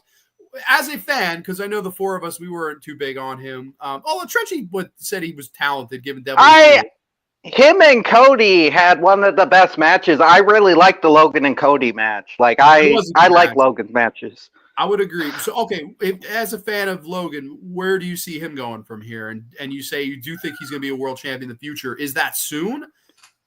Okay, tell me about it. What do you think? I think Logan Paul has proved himself to be not only the best celebrity wrestler that I've seen so far, because if we look at the lineup, I mean, I think he's athletically well. I mean, he did a spot at SummerSlam that I've never seen before. It was like a corkscrew senton where he went to the top rope, spinned all the way around midair to a senton. I've never seen that before. I have yet to see a terrible Logan Paul match. Now, not every single one of them are great, but his WrestleMania debut was great. I think a lot of people don't like him. He's doing his job. He's got the heat. He knows the business. And I think he reminds me, as crazy as to say, oh God, it's quite fitting. He's here it comes. Shawn Michaels. I'm sorry, but I don't think he belonged. I don't think he belonged on the fucking WrestleMania. He needed to be on like a SmackDown match. Fuck Logan Paul.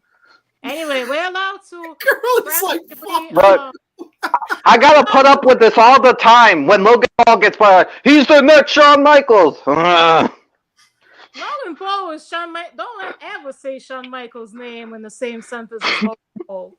Amen. I didn't say it. He said it. Michaels. Logan Paul cannot hold a candle to Shawn Michaels. Can I say something without offending Nate in any? Last time I checked, 50% of Shawn Michaels' matches did not finish with an idiot that it's a web celebrity that handle him a brass knuckle, and that's how he wins. And that's it. I'm just gonna say that. Listen, I ain't know who's allowed to drink during the stream. I'm about to throw back a shot real quick because, like, well, if you're gonna drink, you should drink. No, I'm just joking. If you want to drink, you might as well. Yeah. one of those. Go for it, Curly. Cheap Logan shit. could use you as his manager, Nate, because I think you're better promo than Logan Paul. I don't know. Modern day Shawn I don't Michaels, know. that is a hot take. That is this graveyard just heated up about 20 degrees. But I don't know. There are a lot of people that really like him. I'm just not there. I don't know. It might just be me. It might just be me not being able to look past who No, he like is. who said that? Mateo, you said that, right? There's a difference between Logan Paul is a fucking douchebag. He's not even a fucking heel. But at This the guy, same he- time, Curly, I want to say that I agree with Nate when he said that he's a good athlete, because that one we cannot deny it. He does things in the ring that takes like. Well, time to I do. feel like you. But at the you same got, time, I prefer watching Shawn Michaels doing that than a douchebag. So listen, you gotta be a good. Shawn Michaels you never gotta had be a good mid-air athlete collision. if you're gonna Never. wrestle. You gotta be a good Never. athlete if you're gonna wrestle. Like, how the fuck you gonna wrestle if you're not a good athlete? You better be a good athlete. You're gonna fucking die in the arena if you're not. Like, come on. I don't know about gotta be a Bastion good Booger athlete. though. All of them are good athletes, but some of them are just fucking annoying. Logan Bastion Paul Booger. is fucking I did annoying. not think Bastion Booger would come up tonight, but here we are. Curly swears a lot. I'm shocked. Yeah, we are. Fuck Mateo you, versus Logan Paul. Show Prime up Paul's ass. So Missy is clearly not impressed with Logan Paul either. Logan Paul is such a punchable face. Jeez. He got one of Really? them faces that you just wanna Nate, you're a legend, but he's not a sexy boy. Sexy boy. I'm not Drove boy. Curly. Nate drove Curly to drinking only. Well, to be Um, fair, it's not that hard to drive me to drinking. So Yeah. Speaking of an interesting match that may cause some people to drink or not, I don't know. Lyra Valkyria and her mystery partner take on Liv Morgan and Raquel Rodriguez for the WWE Women's Tag titles. Bayley gets replaced the day before the show by Becky Lynch, who makes her WrestleMania return and has already turned heel on Lyra Valkyria like the day after, is what I've heard. Wow. I mean, before we talk about the match, what the fuck happened here for Bayley to get replaced like the day before WrestleMania? And Bayley, I've heard, is not happy about it. she pissed off Triple H. I mean, I So don't she know. wasn't injured, Bailey? So Bayley was kayfabe attacked, and she did an interview with Chris. What's his name? Chris Van Complete. something. Yeah, she did an interview with him, and she was like, "Well, when this comes out, you'll all know." And he was like, "What's going on?" And she didn't allude to it, but she was like, "I'm very upset," basically saying that she knew she was going to get taken off the card. I'm just confused. Like, why was Bayley replaced? Was Bayley replaced to set up Becky and Lyra feud and two Irish women in a feud? Is that really why? Like, I think I know what happened, because originally people were saying it was supposed to be Lyra and Becky all along, but Becky's like, I've been busy, I'm not wrestling again and shit like that. I think what happened is Becky was in the area and she changed her mind, and I could be wrong, she changed her mind, and Triple H is of course like, oh, you're Becky Lynch. Yes, of course you can wrestle. We'll just hurt Bayley. Like, fuck Bayley. She ain't doing shit. Becky Lynch is a bigger draw. I think took that's her what off was the it, is day they of. just kind of shit on Bayley for Becky. what were you The saying, day Nate? of, man. They took her off the day of. Literally, when Bayley got there, they were like, "Hey, we're not gonna be able to use you today." That's crazy to me. I That's- don't remember Becky. That Hogan would coming to drive say, me to drink. That would make me show up to all the press conferences hammered as fuck. I would be irate because Bayley last year won the women's title at WrestleMania in a great match with Io Sky. This year she's semi-main again, gets taken off the card the day of the show to set up a one-day tag title reign between Becky and Lyra, and then you blew that up. And you could have just had Lyra get attacked by Becky Lynch the next night in a row. Why did I don't understand this? The That's match sucked, by the way. The match wasn't any good. I like Lyra. I like Liv. Liv is really improved. Raquel, I don't know. Liv Morgan is one of them other people that I really fucking hate. I just have like a list of wrestlers that I really fucking despise. I can't fucking stand Her laugh, I swear to you, they play her laugh in hell. Her laugh is the worst laugh of all time. Every single thing about her irritates me. I'm like, Me too. You know, She's I find improved, her though. hot. I'm sorry. She's Well, attractive, she's but her hot, laugh, so, it's just. but she's I know. fucking annoying as But shit. she's very good looking. Like, She is. Stunning. She's good in the ring too. She's really improved. Like she had a good run with the women's title. There's no doubt. I think they got shat on too because I think they should have just won the matches. They won the titles back the next night. What's the point? The whole fucking, I'm not gonna lie, the whole what their faction is called with Liv Morgan and Judgment Day. Judgment Day, yeah, all of them. I can't stand none of them, to be honest. I might be fucking can't stand none of them. Go ahead, Trenchy. I just wanted to say that this storyline is a ripoff of a storyline involving three people that were already in the storyline like 2 years ago, and that is it's not exactly the same, but do you remember the Trish Becky storyline? Yep. I don't. Yeah, okay, so Becky, it's a little different, but they have a match at Mania, and then Trish and Becky were on the same team, and what happened is before this one, Bayley got attacked, but on that one, Lita got attacked. Nobody knew who attacked Lita. Becky and Trish defended the titles against Liv and Raquel, which Liv and Raquel got blamed for that. Liv and Raquel won the titles. After they lost the titles, Trish attacks Becky. Same thing pretty much happened. They defend the titles, Lyra loses, and Becky attacks Lyra after they lose to Liv and Raquel. It's almost the same exact storyline. Well, I'm like, what the hell? You thought we wouldn't remember, bitch, I remembered. But they recycle shit. They recycle shit in wrestling all the time, though. Yeah, but not with like 3 out of the 4 people that were in the original storyline. That's bullshit. Don't use the same people. I'm okay with recycling, but don't use 3 of the 4 people.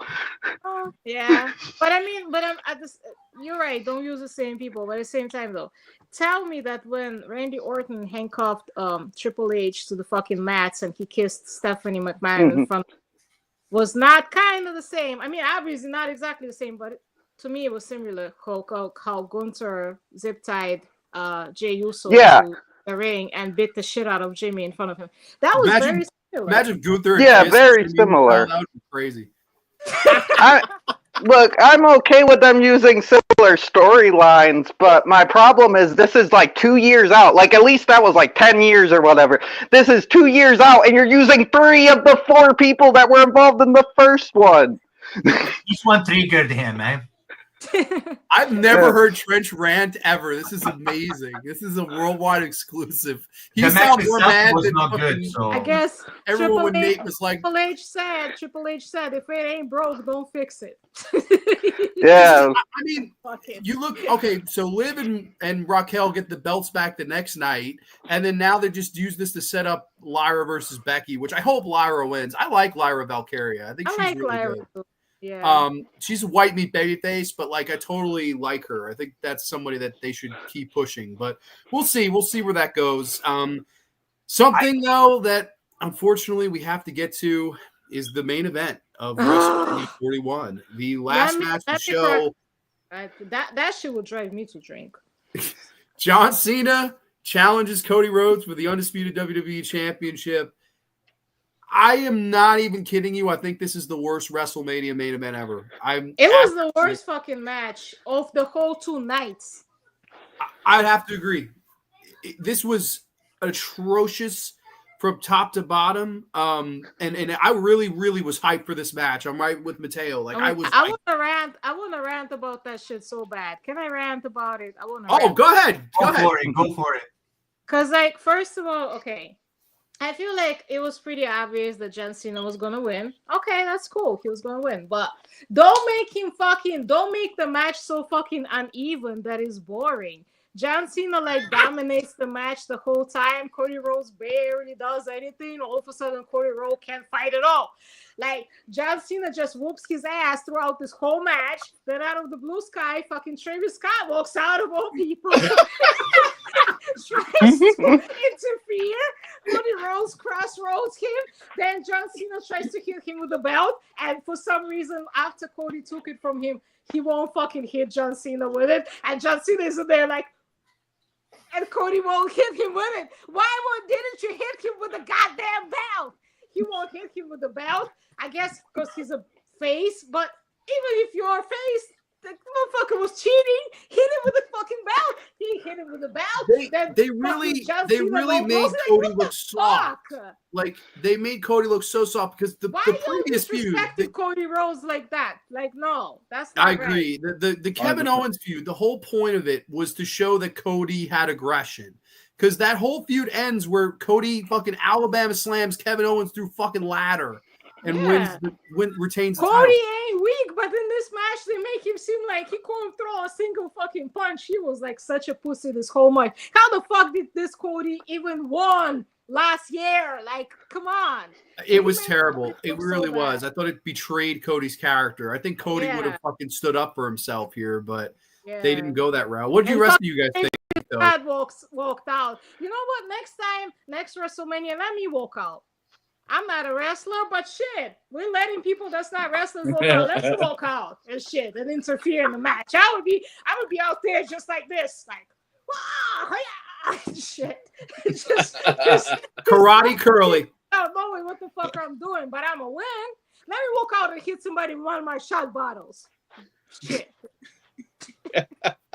All right. I'll go because I think I will add to the rant.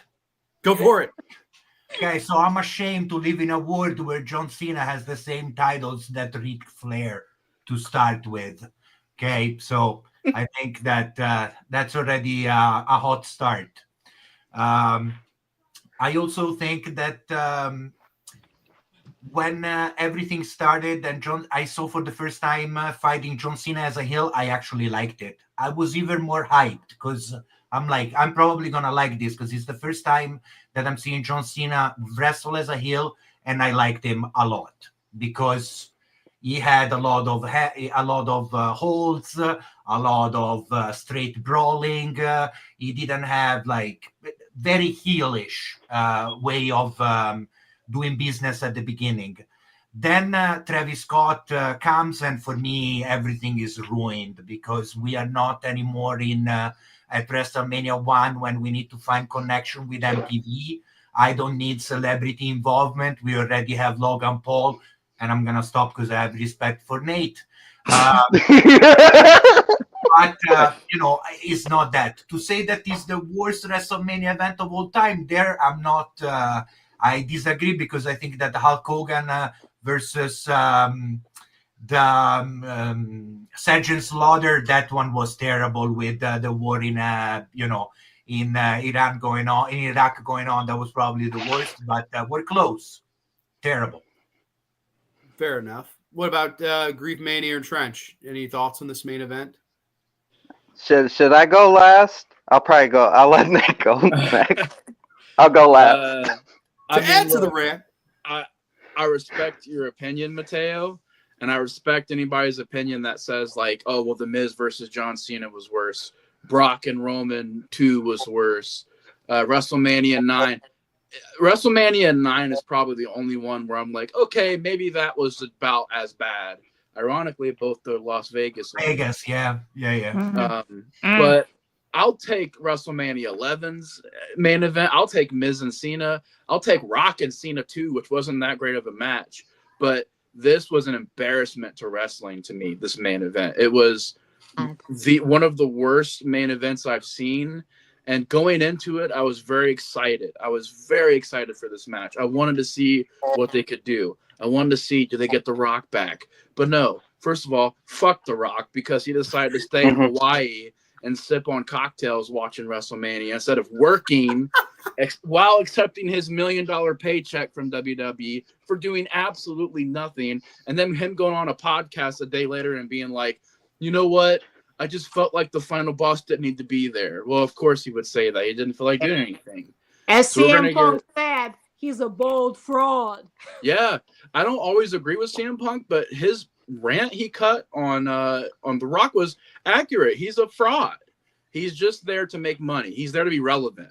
His movies are failing, so he wants to go to wrestling to be relevant again. And you know, we can see with what he did with movies, him trying to take over the Fast and Furious franchise, trying to run Warner Bros. At one point. Like, this dude is an egomaniac, and him getting involved with this storyline to me, while I do like the final boss character, I hate how The Rock is always able to do this, how he's always able to, he's got to come in and beat Cody Rhodes at WrestleMania. He's got to have his moments. He's got to politic his way. He's got to have Muhammad Ali's wife in the middle of her Hall of Fame speech for Muhammad Ali, give him the People's Championship, which I was like, that's one of the biggest ego strokes I've seen. So fuck The Rock. Yeah. But when it comes to this match, I did like how John Cena came out to he came out to a blank font, like a generic font. Vladimir Kozlov entrance. Yeah, I was like, wow, that's interesting. And wow, he's talking trash. He's wrestling slow. I liked that in the beginning where it was like, here's a slower pace to this match. That was cool. But the thing is, when you start a match off with a slow pace, you've got to have a good payoff, and you got to have a flow to it. And the match was nothing. It was boring. It was slow. Yeah. It made Cody look like an idiot. He looked horrible. Be evenly matched, right? Like they should both be. John Cena basically went out there and whipped Cody's ass with the 5 moves of doom. That's basically what happened. Yeah. And Travis Scott helped him win. Travis Scott, who I guess is now a full-time wrestler, is going to be feuding with Cody Rhodes. Put me on the card next. I'm next. Just put me on. I'm can't go wait to see Travis Scott versus Logan Paul. That'll probably I want every WrestleMania now to end with a rapper interfering. Like I want Busta Rhymes at WrestleMania 42, and I want Sticky Fingers at WrestleMania 43. That's gotta happen. You do not need an actual wrestler to wrestle in WrestleMania. So like I said, put me on the card. Let me just walk in and cause some chaos. I can't fight for shit. I'll get my ass whooped in any fight. But hey, I'm walking in the WrestleMania, interfere, and cause some mayhem, and just whoop ass because I can, because it's WrestleMania. It's okay. Yeah, I mean, sure, and he probably got a fat paycheck. But Trench, man, if there's one person that's been very positive tonight, it's been you. Is there any positive spin you have on this, or are you with us that you hated this? I didn't hate it. The more the days go by, I go down on it. I get worse because I'm like, oh, maybe they could do something with this. There's John Cena got in Cody's head. That's why he didn't hit him with the belt. Maybe we could do a storyline with this.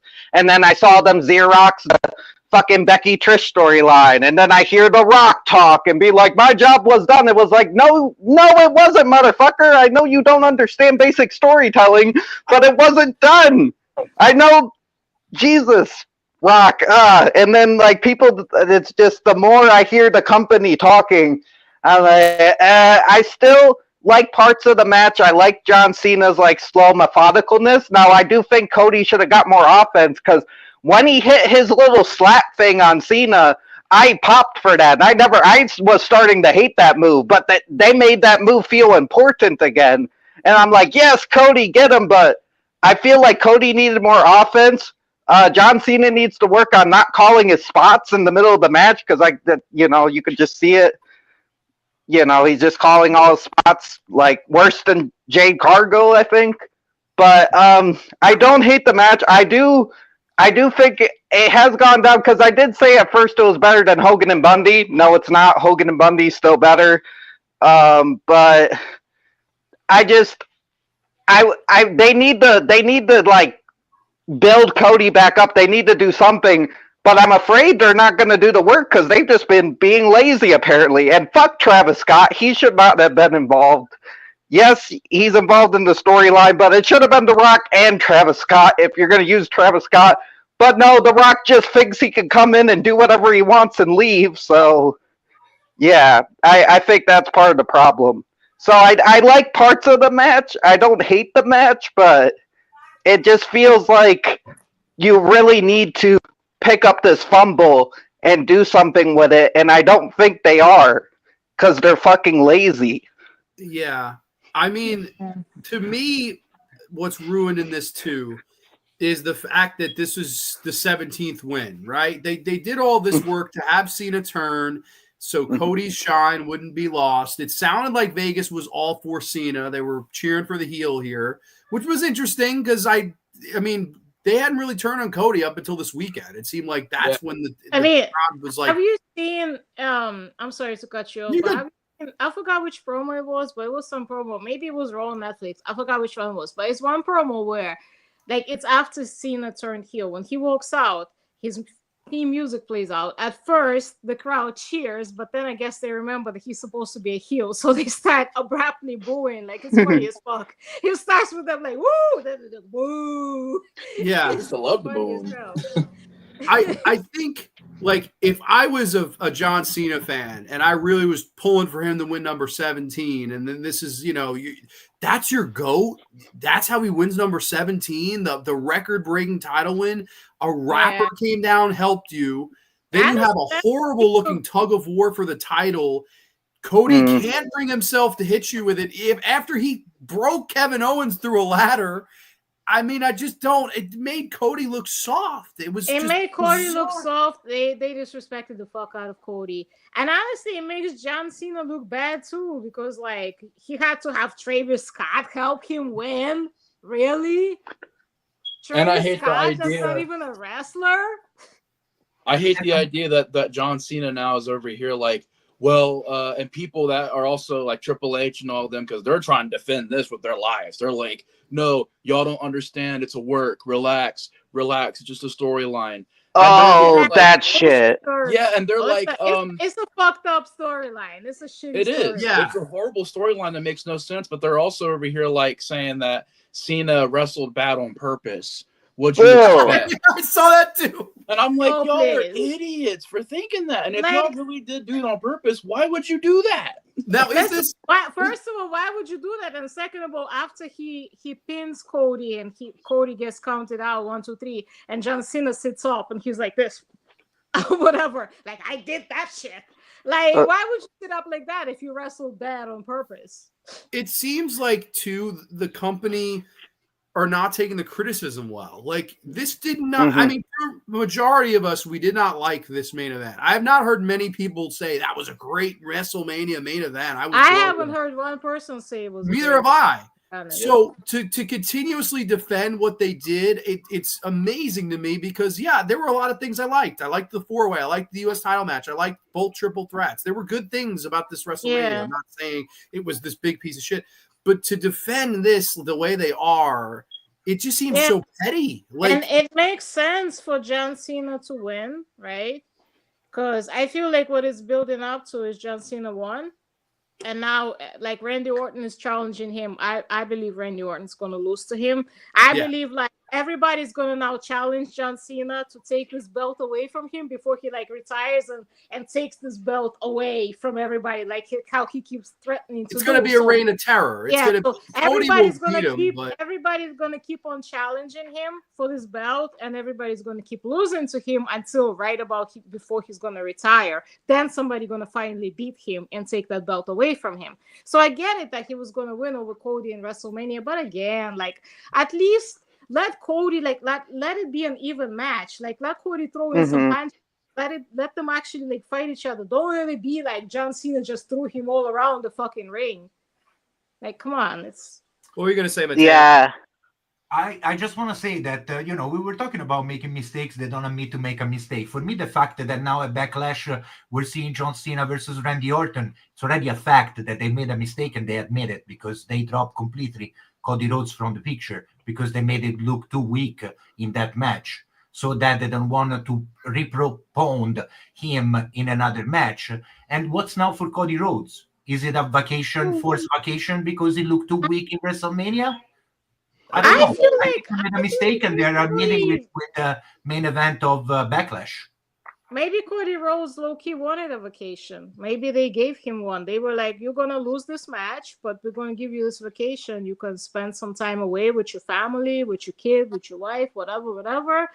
You can chill out for a little bit because we haven't really heard. I don't think we heard from Cody Rhodes since he lost the match. I haven't heard anything from him. Well, here's my thing, too. It's like, if The Rock wants to come on all these, sports shows and say, oh, everything we do is a work, Dave. And if you don't like it, it's not healthy for you not to like it. And you should get a hobby and enjoy the show. That's what The Rock said to this one guy who ranted on the main event.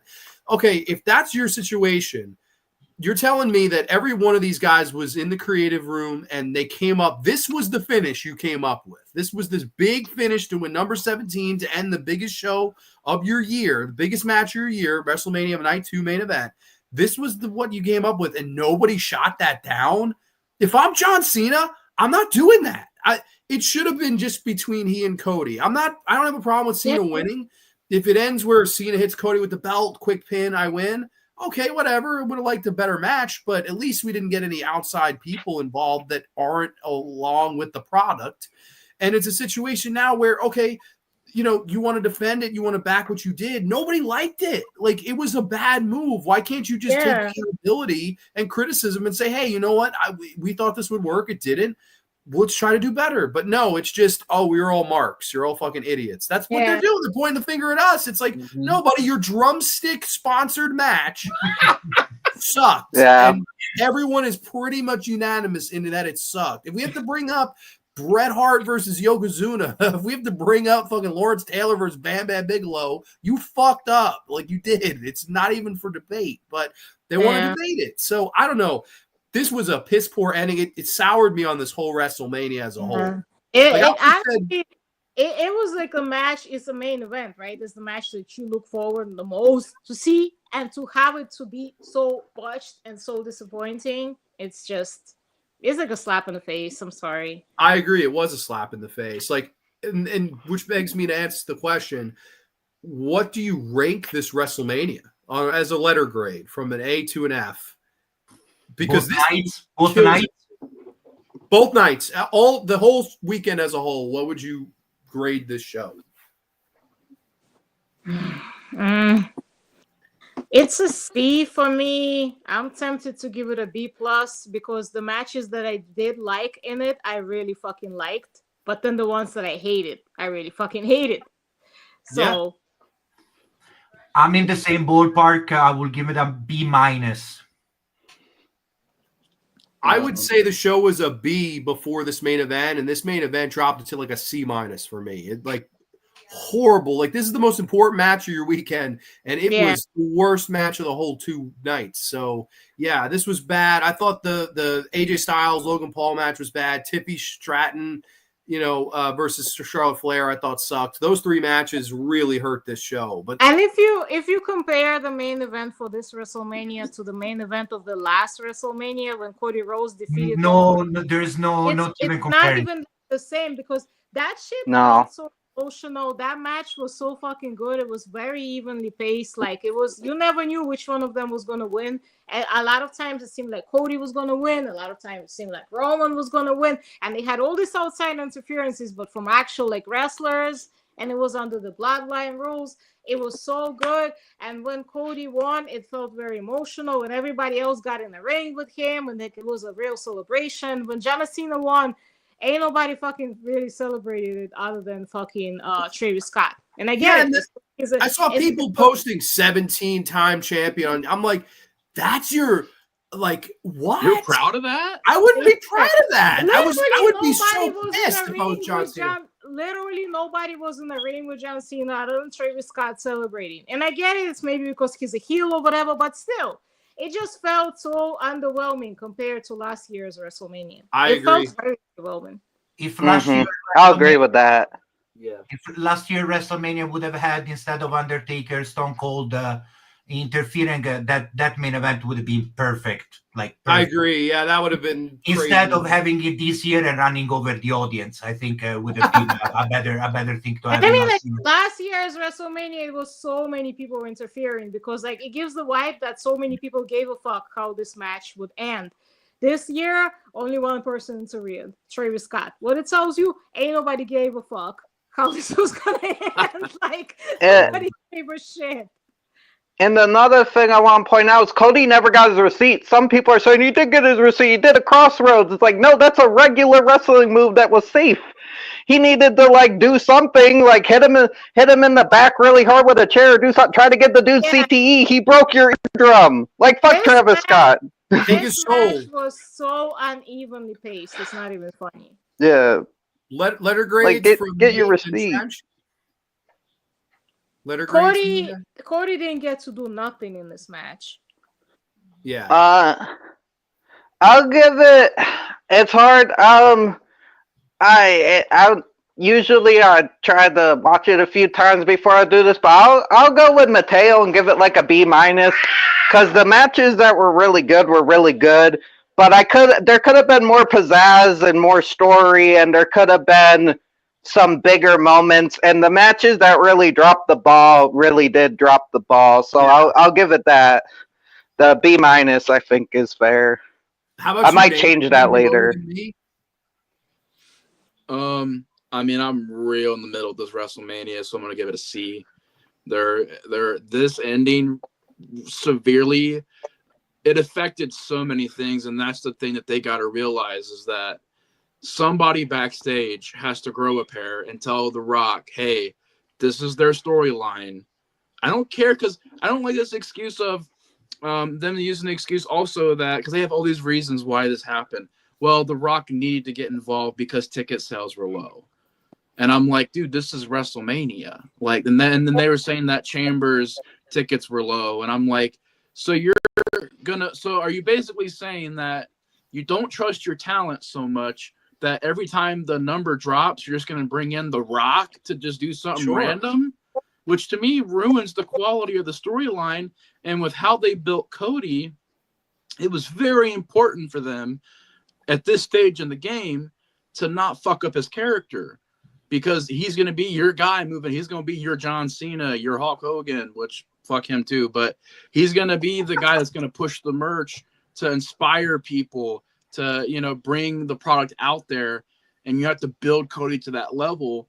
And not just this, but leading up to WrestleMania, even last year, there were moments where I'm like, man, that didn't make Cody look good.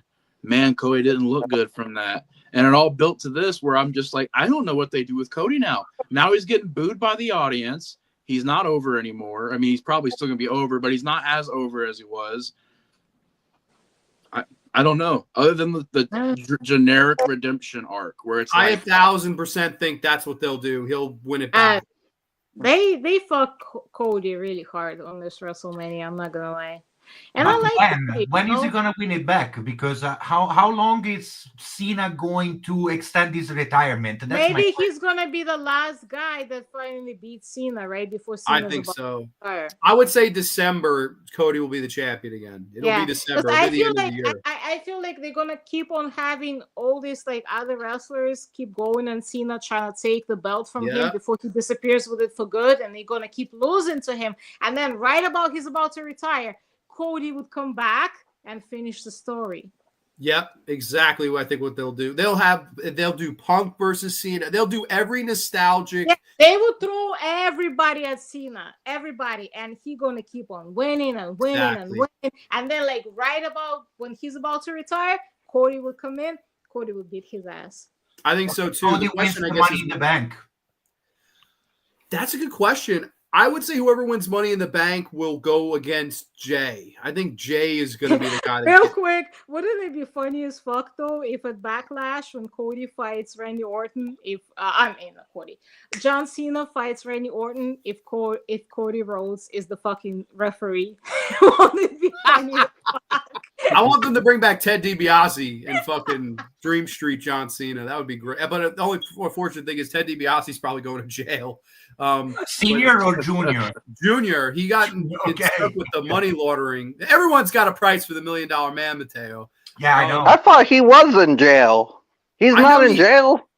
I don't think he's in jail. I think it's still going on. But like, if he ever got out of that, I could totally see them bringing him back for a storyline. And it'd just be this horrible one-off storyline. I gotta say though, Cody Rhodes makes for like a very good babyface. I feel like he's very likable as a babyface. Like he's very bankable as that. When he walks out with his intro and like he smiles, that big ass fucking smile, and the crowd does the whoa and shit for him. I feel like he makes for a really good babyface. So for them to disrespect him how they did at this WrestleMania, I don't know why would they do that. I don't either. I think Cody should have won, but I'm in the minority of that. No, I knew John Cena would win because storyline wise it makes sense for Cena to win. But just like don't disrespect Cody like that. That don't make sense. And they did. That's the problem. But Yeah. it is what it is. I suppose we'll see down the road what happens with this. But yeah, no, this has been fun. We've been at this over 2 hours now, talking all things WrestleMania 41 review, an impromptu Saturday night stream. I want to thank all of you guys for coming on. Of course, Nate and Trench and Mateo and Curly in the order you all showed up to the stream. I mean, thanks for having me. I had no idea. Oh yeah, you're more than welcome. I mean, if you guys want to, maybe down the road, if you want to, when SummerSlam comes around, we could maybe review that or whatever. Always open to doing these. Oh yeah, doing some wrestling talk on the channel. I know this wasn't planned, sort of thrown together. It's my bad, but I had a great time. So thank you guys all for coming on tonight. It was a lot of fun. I did too. It was cool. Yeah, it was a blast. Thank you. Thank you. Very yeah, welcome. thanks for having us. Do any of you guys have anything you want to share or promote or anything coming up on any of your, channels or anything like that? Not on my channel, but Gunther sucks and so does Logan Paul. Curly's on vacation. She gonna kick somebody's ass. It's a good thing that so far, John, I have not told her that I'm a huge Gunther fan, but I was leaving it for the end. Oh, you motherfucker!